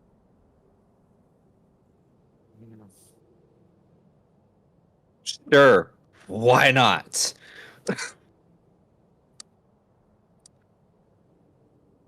Okay, DM. What does D roll to smell and see if Tim has a smell? He makes a kink check. Sounds about right. Yeah. I'm kidding. I'm good with perceptions, please. Yeah, it'd probably be perception. And Claudia is back. I mean, what?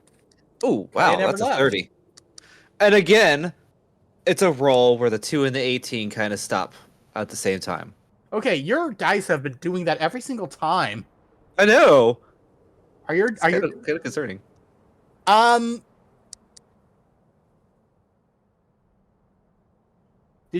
Did you bake your digital dice and not bake them correctly?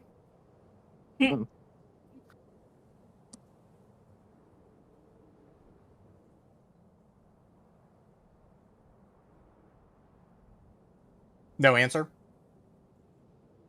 I said, Anyways, 30. Does Tim have a smell?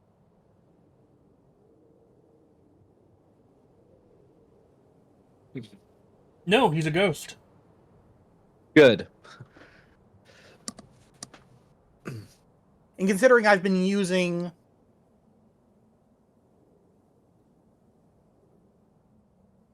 ghosts and spirits for a while now.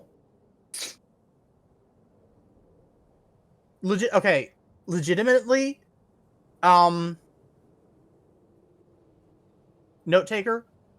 Hmm? When was the last time I dug my hands into a corpse or did anything? Oh, Lord, that... To search for that kind of information, there would be just too many search terms to be able to narrow it down. Fair enough. But just Yeah. off the top of your head. When's the last time you touched a dead body in any capacity? When you resurrected your wife like 4 days ago. I suppose that counts, yeah. But, I mean, she was pretty well preserved, so I wouldn't say that. No, but really that's when he touched a dead body. Fair enough. He's pulling a U, Rona.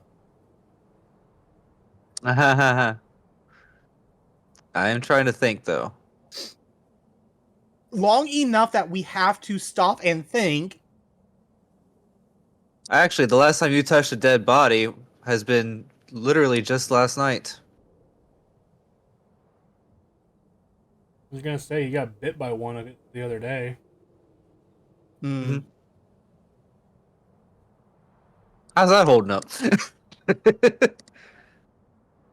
DM hasn't the DM hasn't had me make any rolls for that, so pretty well. Speaking of,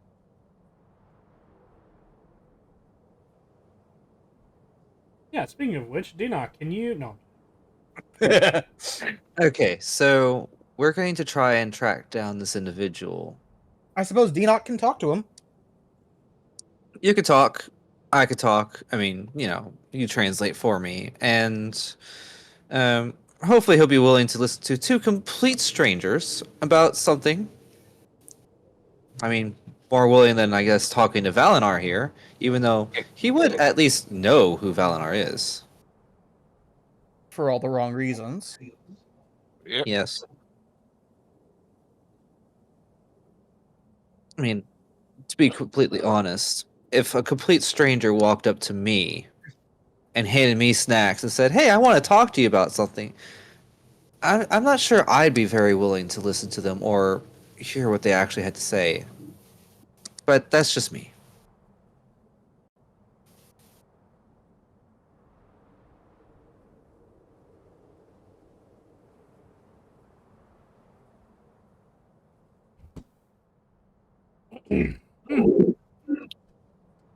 So, I mean, technically speaking, he would smell more like dirt than he would than death.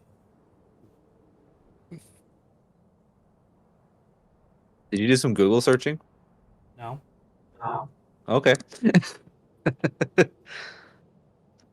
That's probably true, though. Control.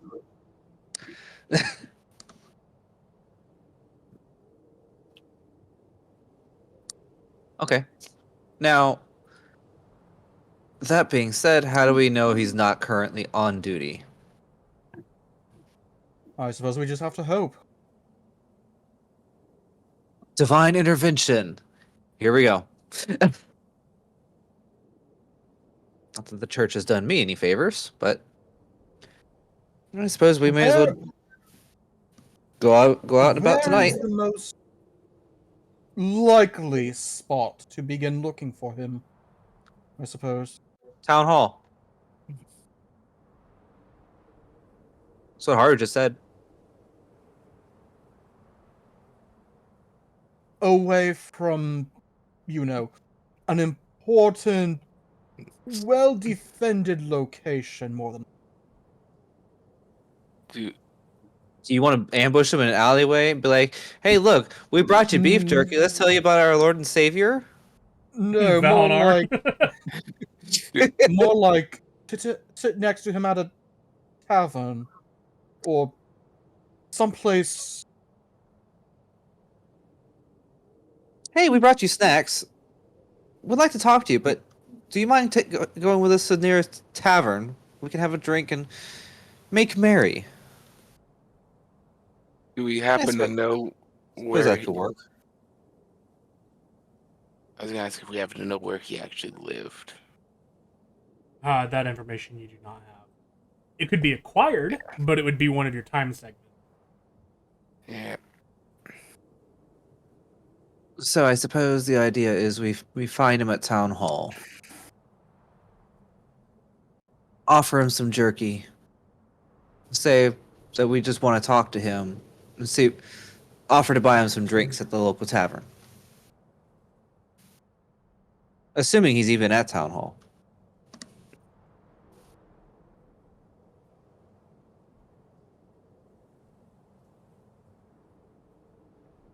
I mean, it's a chance. It is always. Okay.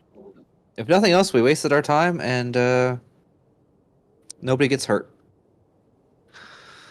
Okay. The chances, again. Excuse me.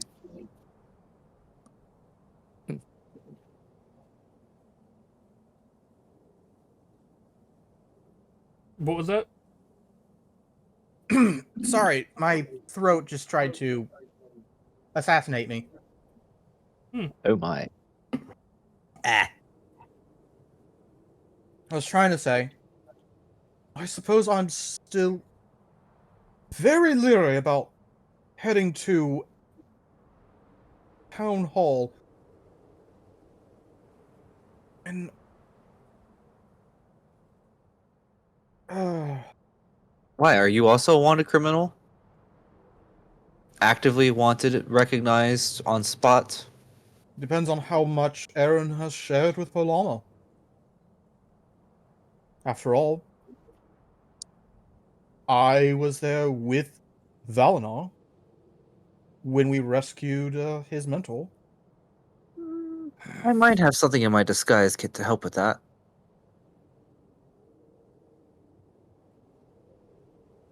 I mean, Change there's the not a lot color I of the scales.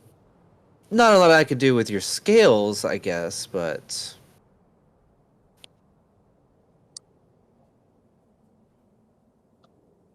maybe give you some pretty makeup. Oh, no.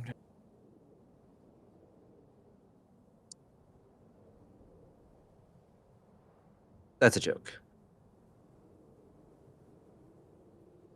Mine wasn't. So do you want a disguise or not? Or should we just go ahead and get this over with? I do have to wonder how you manage to get anything done if you're just wanted everywhere you go on this island.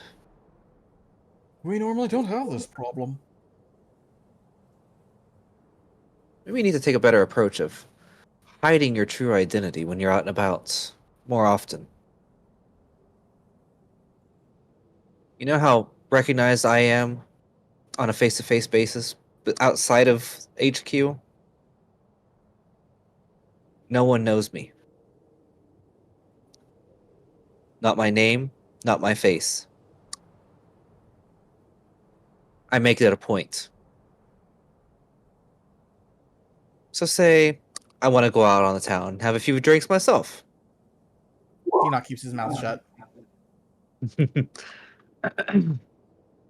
Go out on the town, have a few drinks myself. Nobody's gonna know who I am. I'm just another face in the crowd.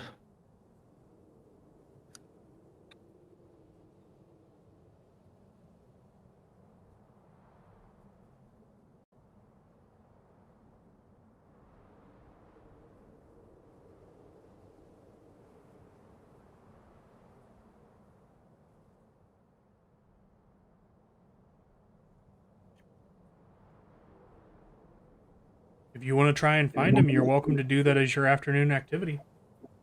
Yep. Yeah. So we know what D is doing. Mm-hmm. And Enoch. And Enoch? Okay. Easy enough. The double D's are going out on duty. Valinar?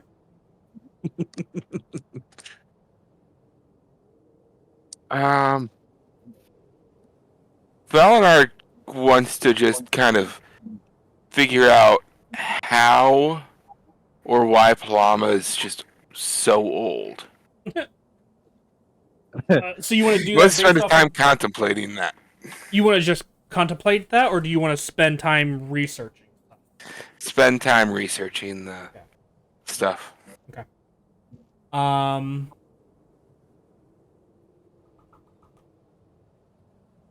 Yet and Asta?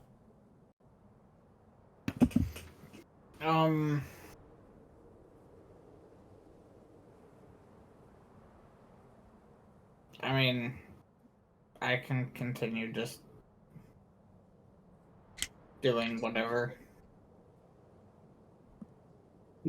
He's gonna continue leveling up our Leveling brute up. force. Yeah, Okay. Asta could like teach them how to shoot or some shit. Sure. Well, she's getting drunk. Oh Yep. yeah, Oh yeah, that's true. How late does Asta stay out drinking? Remember, she started at like noon. He's a dwarf. And yeah, I didn't stutter. dwarf. How late does Asta stay out drinking? That's what we're asking you. I know he's hollering. Noon. But she just Midnight. left at noon. Oh, midnight. Okay, that makes more sense. Just so she stays out drinking until midnight. Yeah. Cool. Okay. That's what Oh, she's God. doing then. Yeah, she's definitely making a Constitution saving throw. So we'll start with her. Constitution Okay. saving throw for Asta.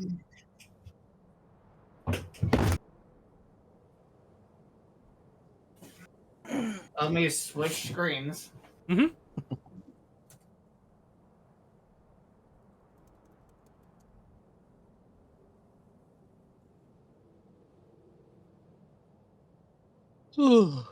Um, how does she do this?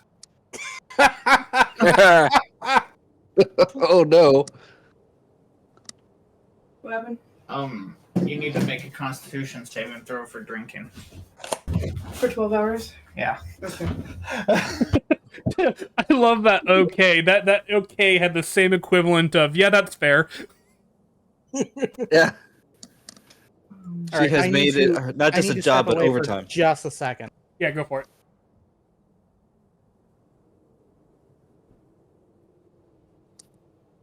How does she do this? Yes. 15! Oh, Okay. that's a Constitution check. She's Oh, not proficient in con. Really? She's, Okay. she's a ranger. She's proficient in dexterity and wisdom saving throws, I'm pretty sure. there, it doesn't change much. No. Oh, I see. So, cool. Hmm. Okay. Yeah, we'll come back to you. Oh boy. Yet, Oh boy. make an athletics check. Yes, I can make an athletics check. That I can actually do on the same screen. 34. Damn. Cool. I'm gonna add a text box here. No. Okay, we'll do, I guess. Okay.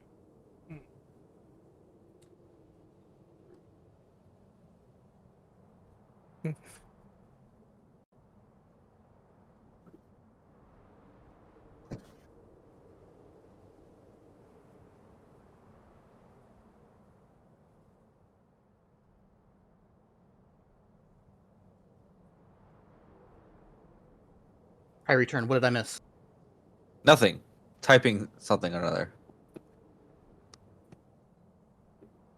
How Oh, drunk is Asta? 15. Whatever that means.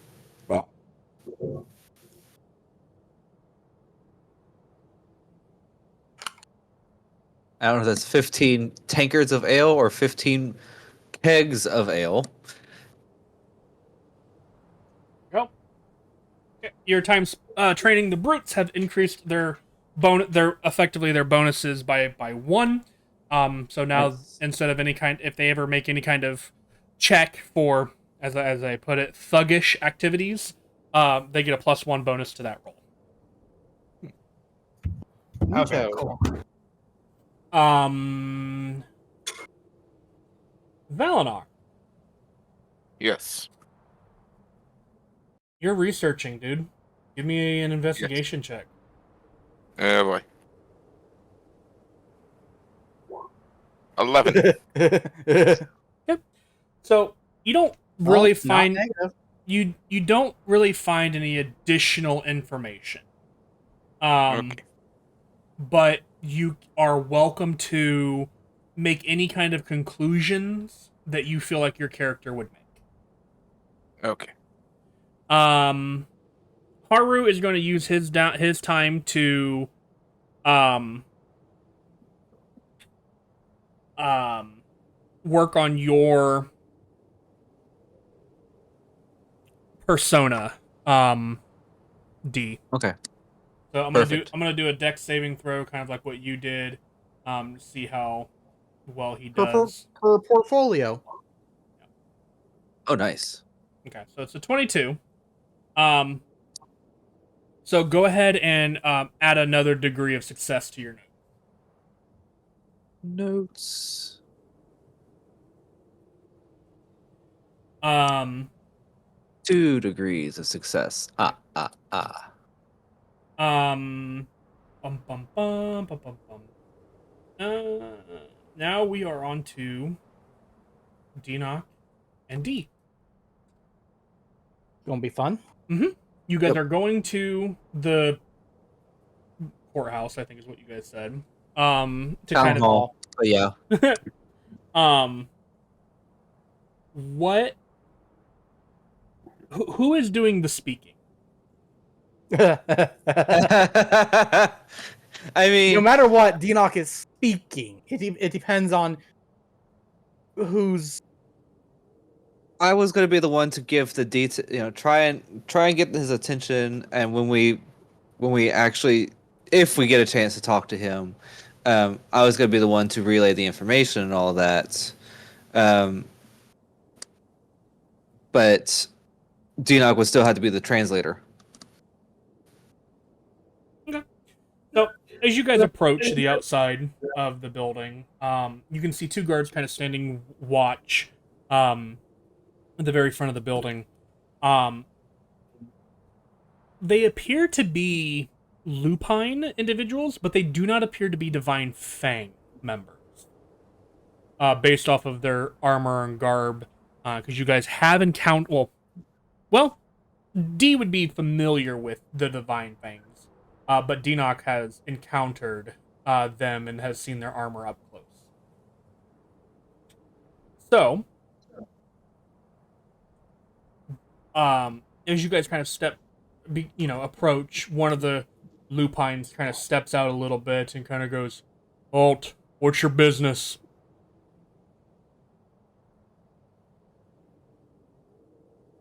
We are looking for Hunter. Do you know if he's around?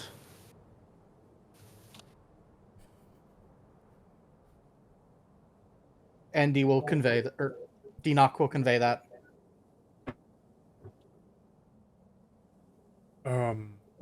Do you have a surname or anything more distinct, anything more than just Hunter to go on? He is one of the Divine Fangs. Okay.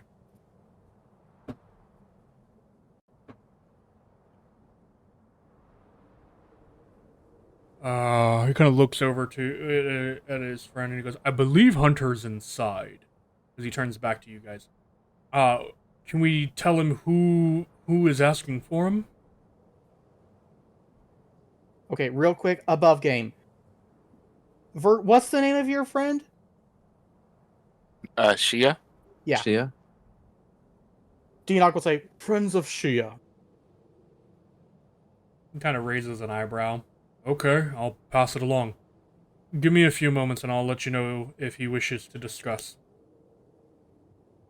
Okay. And he'll step inside for a few minutes. Also, by the way, he doesn't seem to bat an eyelash at the translation occurring here, the language of hands, and then the translation on behalf of from Denock. Basically, he doesn't seem to. I thought you were gonna say he doesn't bat an eye about name dropping Shia. He raised an eyebrow. Oh, okay. Um.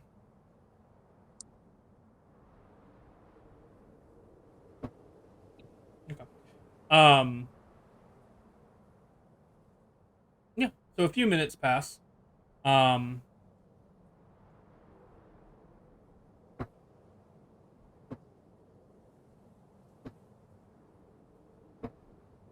I'm glad he went in to go looking for him because if he's like, yeah, go in, I'd be like, okay, now which one's Hunter?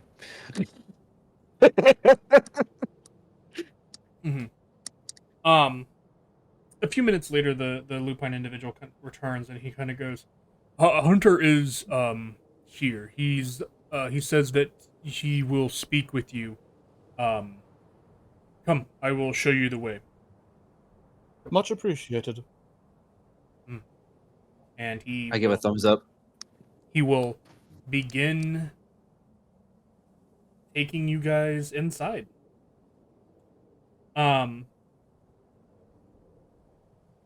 Okay. when you guys Dean- cross the threshold. Before that happens, I do want to finish this because I was about to say it and then you started. Yeah, go for it. Before we enter, Deanoch will turn to D and, as close as he can, look for signs of trap. She nods in understanding. Yeah, And it's broken, but yeah, you get the gist of it. she pushes her hands together a few times quietly, as though she's clapping at Deanoch's swift, his swiftness in picking up her ability to speak. So I will keep an eye out for anything that looks suspicious or like a trap. I mean, it's not gonna be like a tripwire or anything, but we're about to get jumped kind of stuff. Right. Mm-hmm.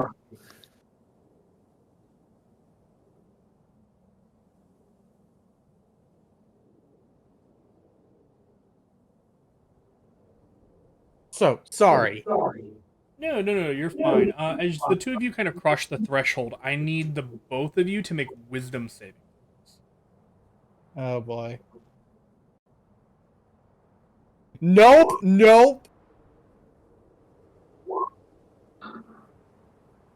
I'm burning my inspiration. Same.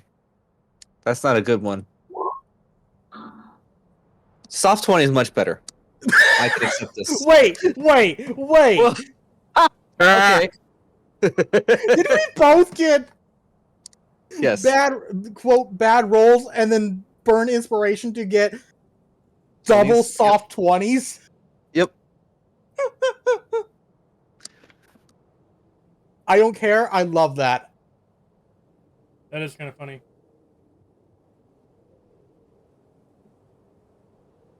Hold on.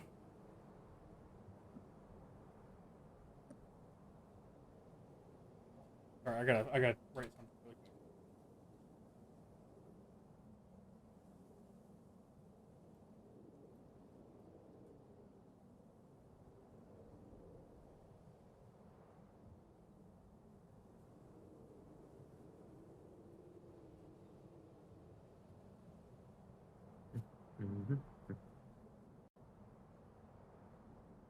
quick.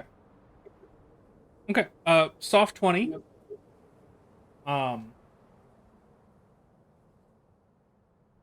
For both of you, ironically.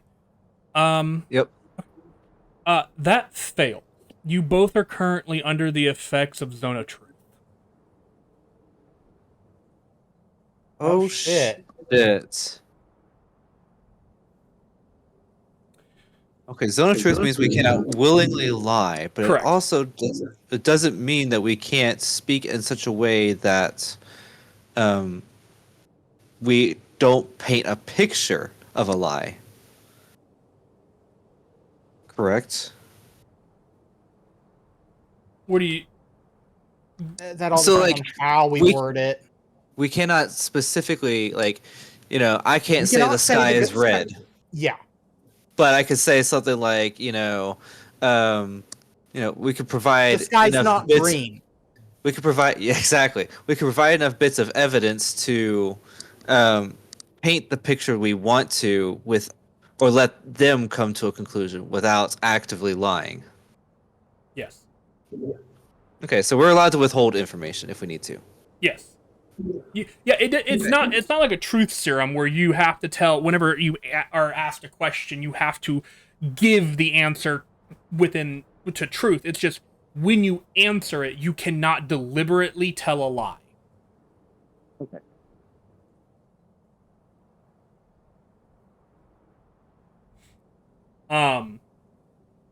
So that's do with that information what you would. But yeah, that takes place and takes hold. Well, damn.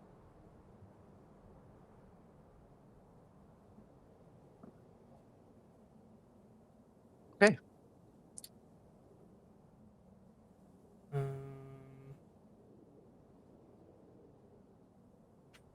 Well, we both burned our inspiration for nothing, but It is what it is. I'm guessing it's It's like time to speak in a completely different manner, using words Dianok is not familiar with, so that when he translates for me, he can unwillingly lie on my behalf.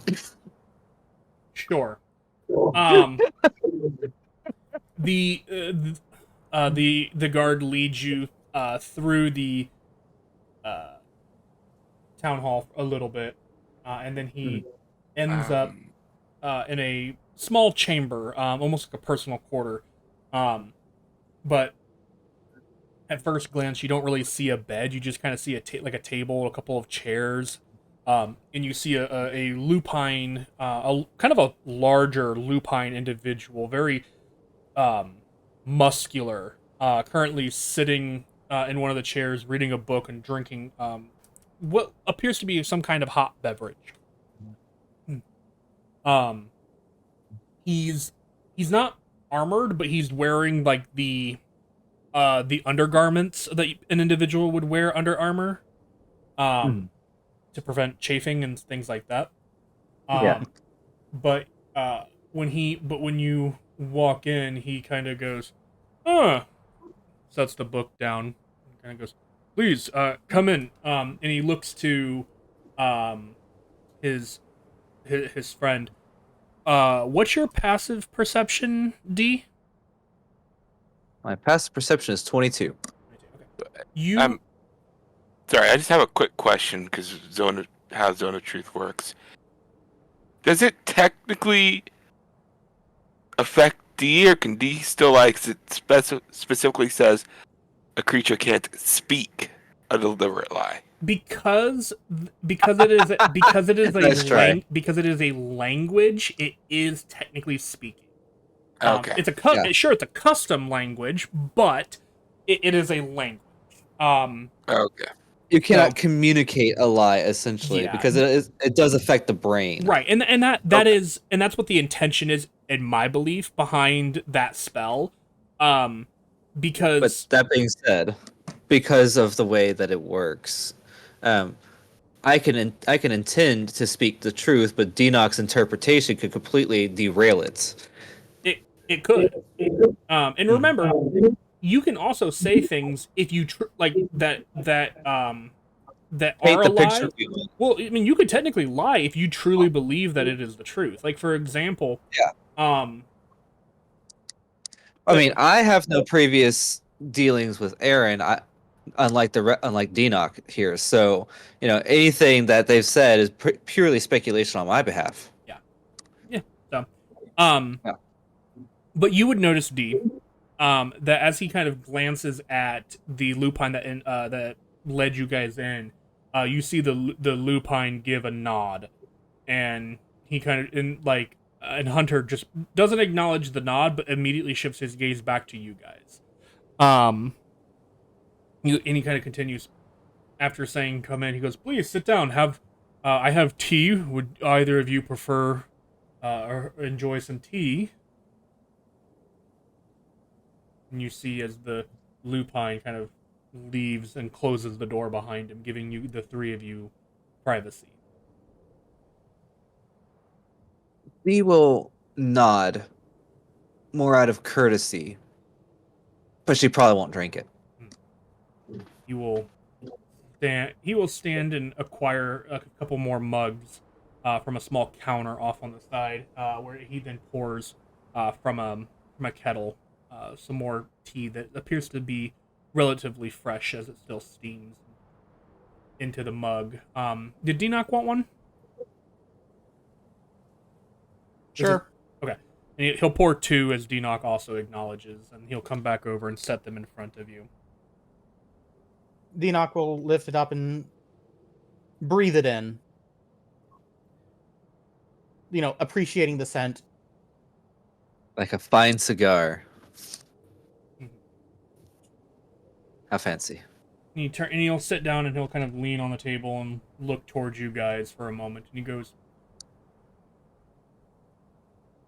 "First off, Shit, do we bring the snacks? I would assume you guys had them. Okay. Since that was kind of part of the whole idea. Yeah. Okay. Whew. So the question is, what did we bring? Because I want to say something more than jerky and trail rash. This is up to you guys. Whatever you guys want to bring with you, you're more than welcome to. I know, but for roleplay purposes. Well, I mean, jerky's not jerky is pretty easy to transport, and it doesn't have to be kept completely fresh. It's all in how you spice it. So I might, it's not just dried meat. I'll take some of those herbs and salt that was provided, and I'll have whipped this up like maybe a short little bit before, between the afternoon and evening times before we headed out this way. I would have done something with that to make fancy jerky, I guess. Okay.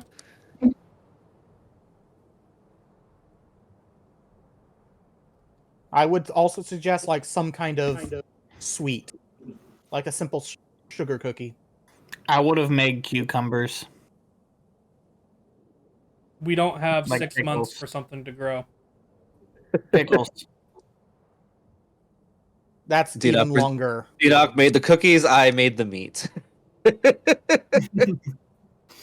I am elephant. I already have cucumbers instead of jerky in my ration pack. Okay. And it only takes 2 hours for pickles to cure fully when dilled in vinegar. Really? Huh. Yeah. Neat. I'll have to remember that. Yep. That It's is actually really easy. The more you know. Okay, so Hunter was in the middle saying, first of all,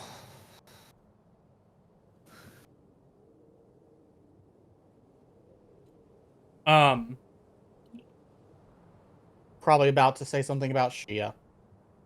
yeah, first of all,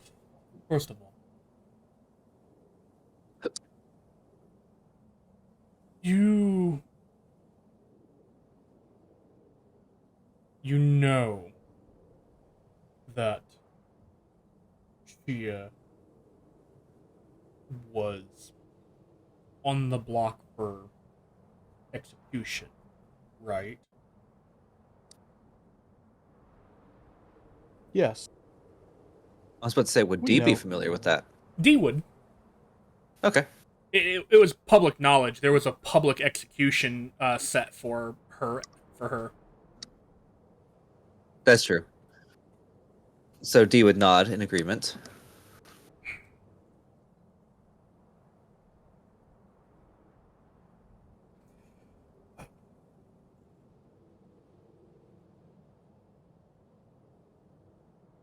Be careful using her name. In this situation, we believed it was the best way to get your attention. I've never actually met her. It's also a fool's errand. If it was anybody but me, and anybody but the guards out front heard that you were friends of Shia,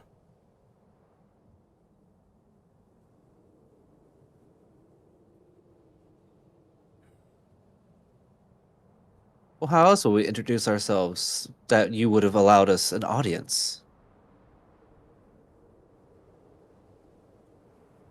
How else? Dinoc will translate it as, how else would you have allowed us in? And listened to us? fair point. But I'm just saying. It was a risk. Dangerous one, could- we understand that. But one that we felt, again, was worth taking for this situation. I understand. Not saying that there aren't other options. I don't know of one off the top of my head. But Do you like snacks? We brought meat as a a welcoming gift.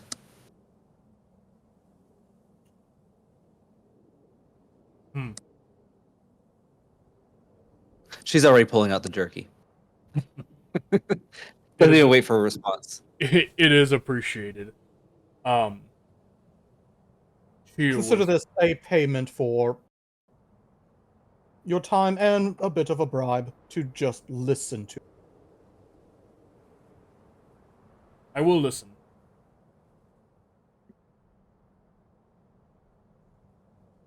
He kind of smiles. The snacks are very appreciated. Shio used to be a guard out front, and she often would bring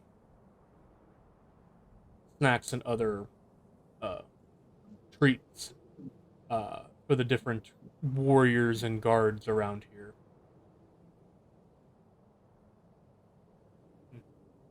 Maybe it was her way of hoping that the smell or pleasantry would be a way of rousing my Dale. But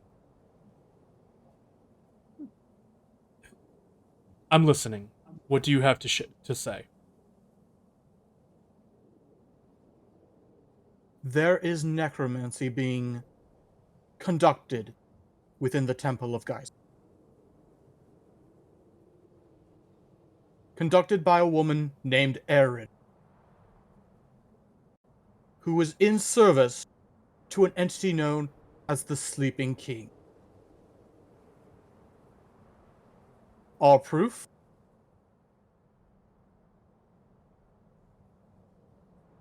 There are a number of mistreated individuals who were, I suppose the best terms would be at best tortured, and at worst played with to suit her whim. And we believe that Paloma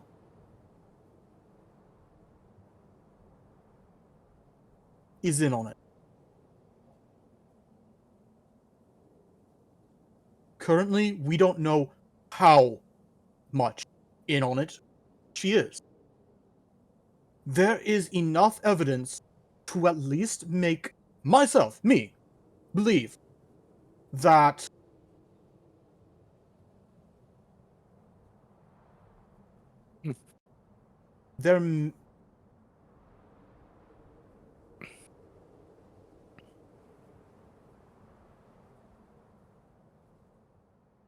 there may be worse than just necromancy.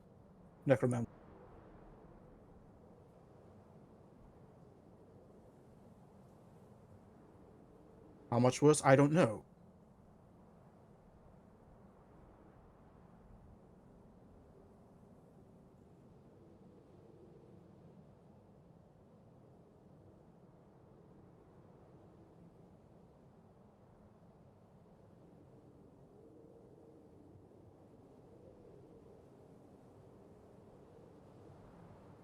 But we have received some evidence that roughly over 200 years ago there was a young woman named Polama who was an acolyte of the temple and who lived her life within the temple. And roughly, how long ago did Haru say? About 130, 140 years ago, she disappeared and then reemerged about 45 or so years ago. About 140-ish years ago, this Polama disappeared. And again, we have some Potentially evidence in church fires or something. we have evidence to say that this Paloma did not have any known children or relatives or siblings as far as we know. And again, she died about 140 years ago. And the next instance of a Palama. Yes, 140 years, some names may be the same.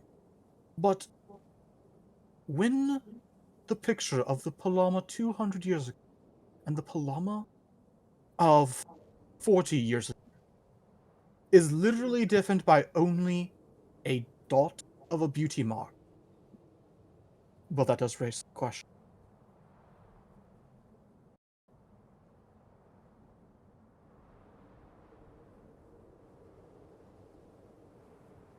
He kind of drinks all of this in.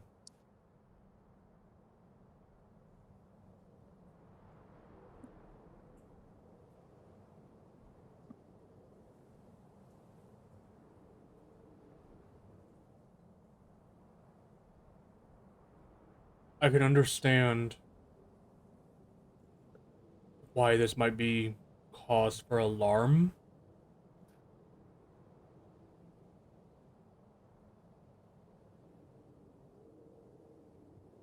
But it's also completely possible that all of that is just circumstance, coincidence. I can tell that you're not lying and that you believe what it is you're presenting with me.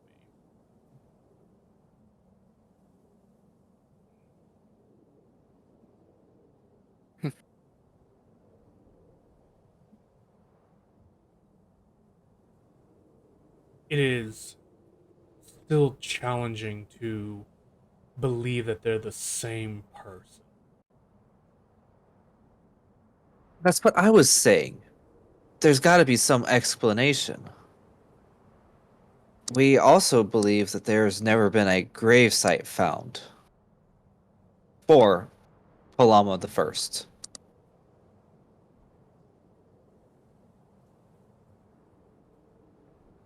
Dinak will relay that.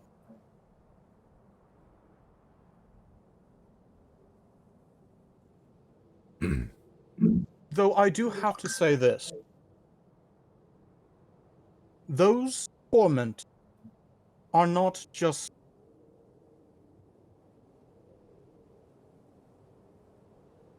a coincidence, as they were rescued from the church last night.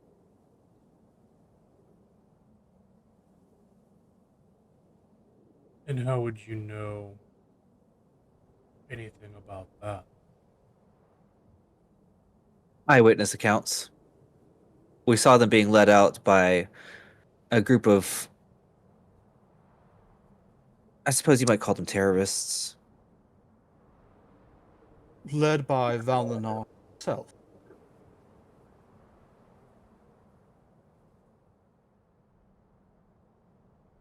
Hmm.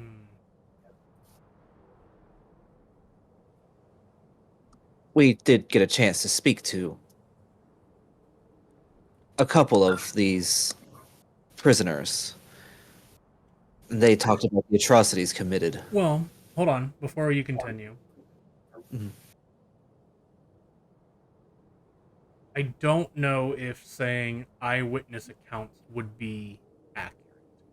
I I don't know. I would probably consider that a little bit of a lie just because of my understanding of eyewitness account, meaning I heard it from You were somebody involved. else, but you were involved in the activity. Eyewitness is somebody who saw it firsthand, and I mean that's not a total lie. She Okay. did witness the rescuing of these prisoners at the hands of a terrorist group. Okay. She's just not including herself as part of said terrorist group. Okay. Okay. I'll allow I, it to I, slide. the thought crossed my mind too when I said it. I was like, can I get away with that? Actually, I mean, yeah, I witnessed it happening. Mm-hmm. I'm just not saying that I was part of it. Yeah.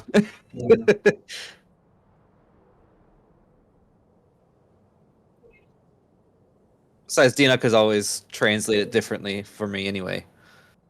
Mm-hmm.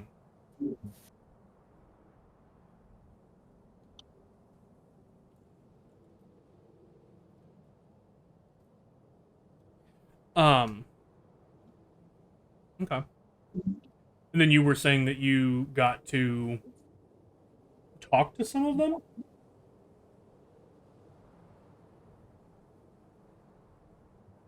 Yes. Were you saying that? This is Mhm. DM asking. Okay. Yeah.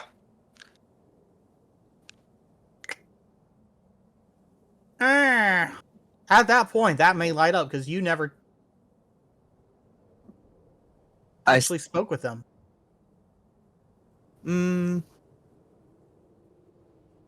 That's true. I never actually spoke with them, but I said we as. I guess I was including myself as part of that. You spoke with them.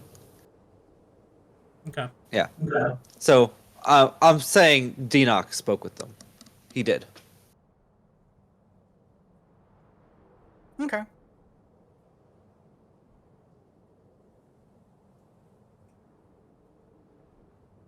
Wouldn't that make the lot of you part of the terrorist group? No. They came into my tavern.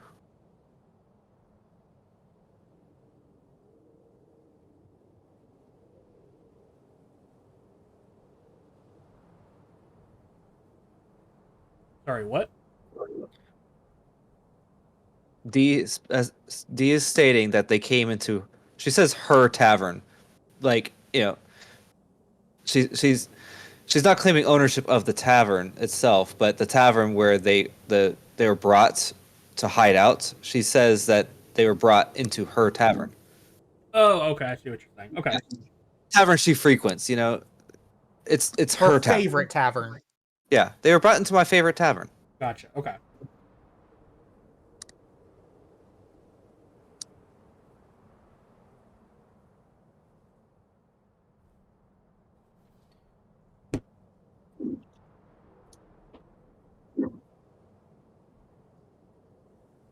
Hmm.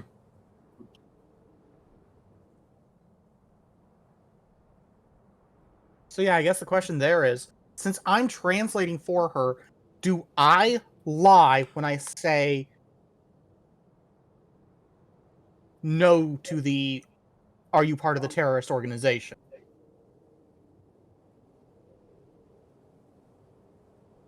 Hmm. If I am speaking for someone else, does that... Oh, I suppose he asked the question. Are you? Would that make you part of the terrorist organization? And I said no, which is an outright lie. So I'm gonna have to rephrase that. Do you consider our organization terrorists?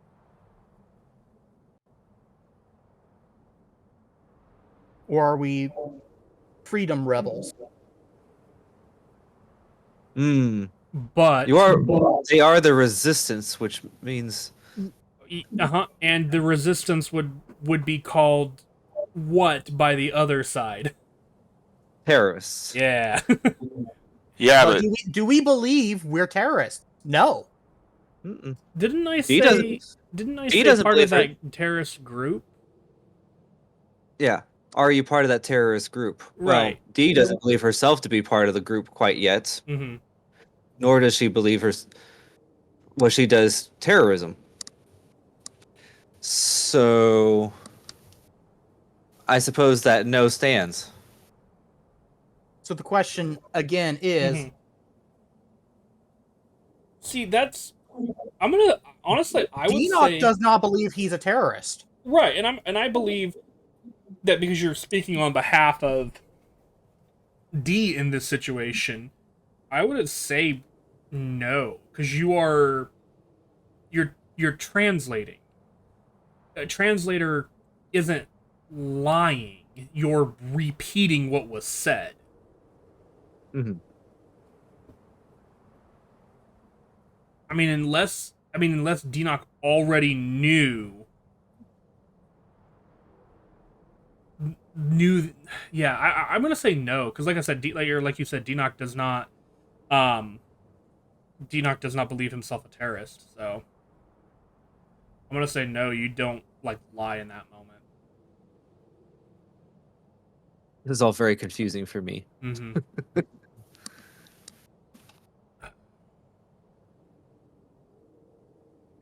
how to say you're part of a terrorist group without actually saying you're part of a terrorist group.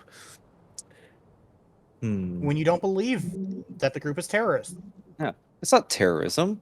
We're trying to save the entire.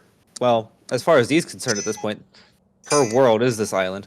We're trying to save this world from the terrorists, or not the terrorists, the church. Hmm. Somebody's cuckoo clock went off and it made me cuckoo. Sorry, it's midnight. Yeah.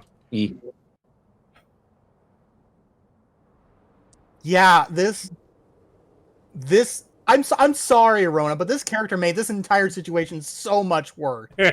It's fun though. Hey, it's still got to beat Kata, who'd be like, "Oh yeah, we're terrorists," Yeah, that's fair. because what she did personally would have been seen as terrorism, yes, and she believed it. She didn't want to do it, so it's a good thing she's not here, actually.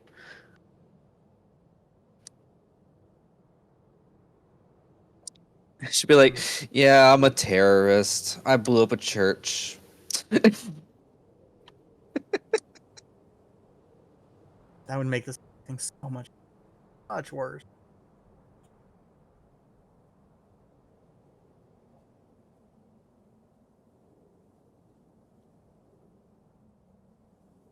You have information that is intriguing. I will look into it and I will see what it is I can determine.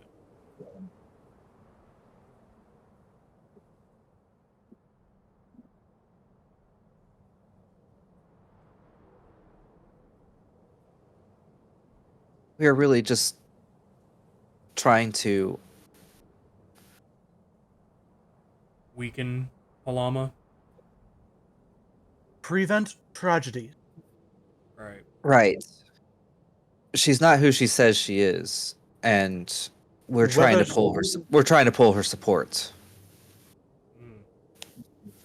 Or she is who she says she is, and the fugitive Valonar is who she says he is. There's two sides to every coin. Palama has served the church faithfully for nearly 20 years. Valonar. Well, she definitely serves the church. It's just we're not 100% sure of her motives. And Valonar had been in the church circles for only a few years.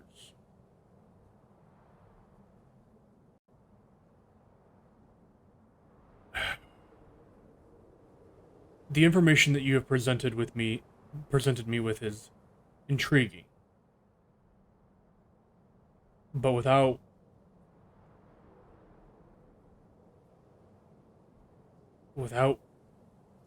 physical hard proof, there's going to continue to be doubt in my mind and others. And Valnar's a good guy. But when it comes to devotion of our God, 20 years versus, let's call it 3. I'll be generous. Most people are going to choose the person with 20 years. Okay, I'm going to make 2 rolls here. Mhm. To see what Denox says.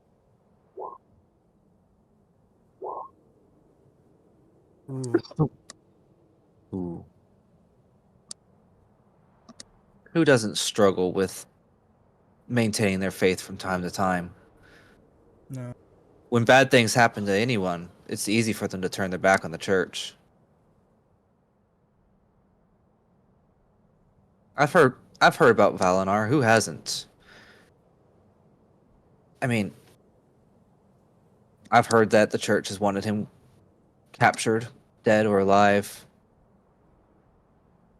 No, it's no wonder he doesn't want to be the church. Or that he might be even fighting against the church. Wouldn't you fight back if somebody tried to capture you and potentially kill you?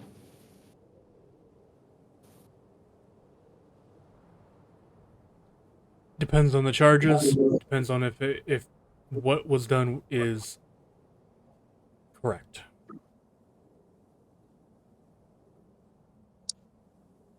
What is this crime? If you don't mind my asking. The issue. What are the official charges? The issue was heresy. The denunciation, defacing, the disrespect of our God, the one that we follow closely here. I believe there were a couple of others. You gotta remember this was a charge from a long time ago. I struggle to keep up on everything all the time.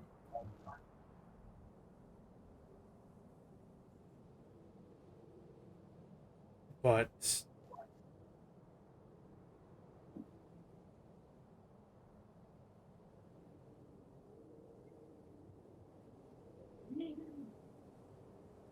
if you really want to know the rest of his charges, maybe you should ask him. He's Well, I been know a- heresy. I do know heresy sucks. That's a crime, guilt, uh, kind of on par with treason. If I suppose if you were comparing it to um, governmental affairs, but Remember, our city state is governed by most of the churches. right, I know. I was going somewhere with this and I lost it. Sorry.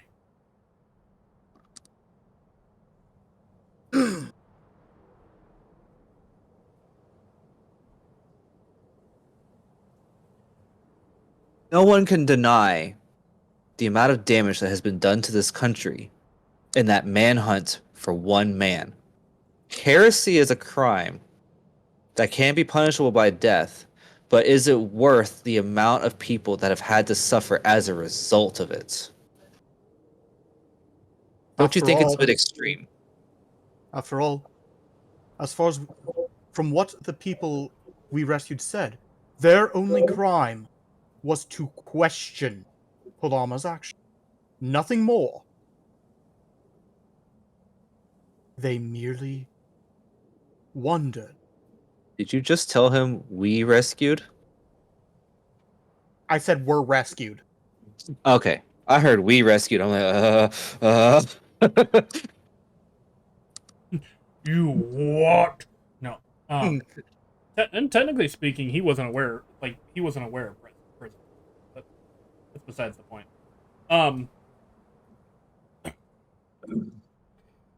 Head back. I will look into it. Tell me though. Look you guys up and down.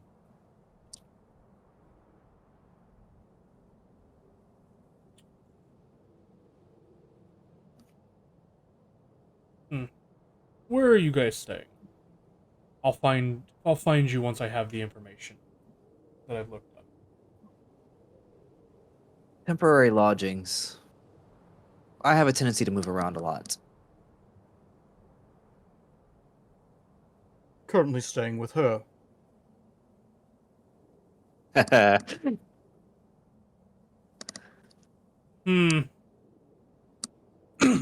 It may be difficult to find us.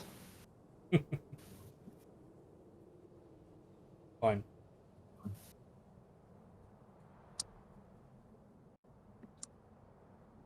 Hypothetically speaking, then, if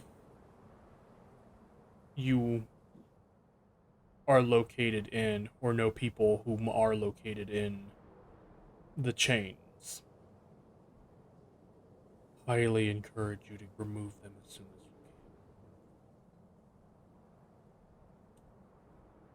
Hypothetically speaking, if I knew people from the chains, my hands would be tied. I wouldn't be turning anybody in. I said remove them. Get them out. I didn't say turn them in. Either way, I wouldn't be removing them. I don't hold that kind of power. Then you sentence them to their death. And that's where we'll end the session for the night. Shit, I knew it. I had a feeling he was warning us. Ugh. That's a pretty good sign that somebody knows where our resistance HQ is at, and shit's about to go down. I have We'll GM have to pass knowledge. we'll have to pass that message along. Yeah. No, but honestly, great job navigating that scene. That's hard. Oh yeah. You guys chose the most difficult pairing to go into an area where you could not lie. I didn't know that. How was we supposed to know that and prepare that? I mean, Well, better than sitting Valinar and be like, "Yeah, I'm Valinar." You know. The problem is translating. Yeah. Yeah. Yeah. But yeah, I mean, it was interesting.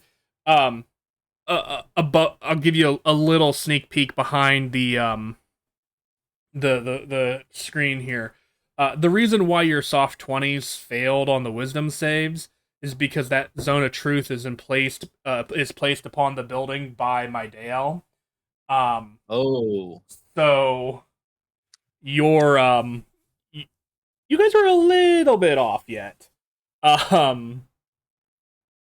So yeah, it's a very strong spell. What? No. 40 DC? No. This isn't Pathfinder. No, I can't remember if I have him actually statted or not. I have his numbers in my head, because I know I wrote them down and thought through it once upon a time. I just don't remember if I've actually made an actual sheet for him. But his DC is somewhere between 23 and 25. It just depends on what level of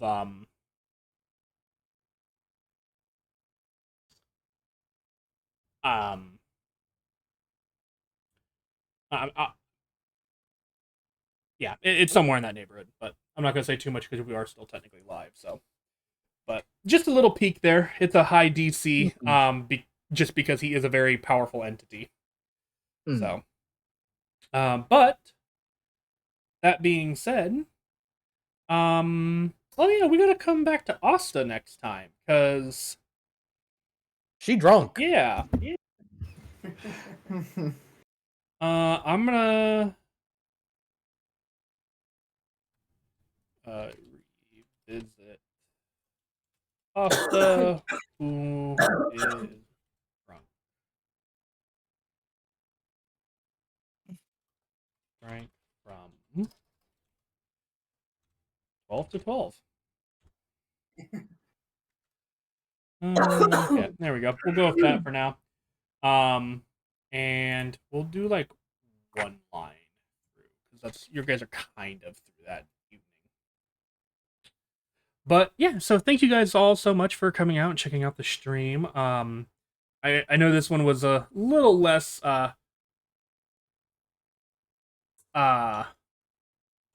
what's the word I'm looking for? Exciting? Violent, I guess.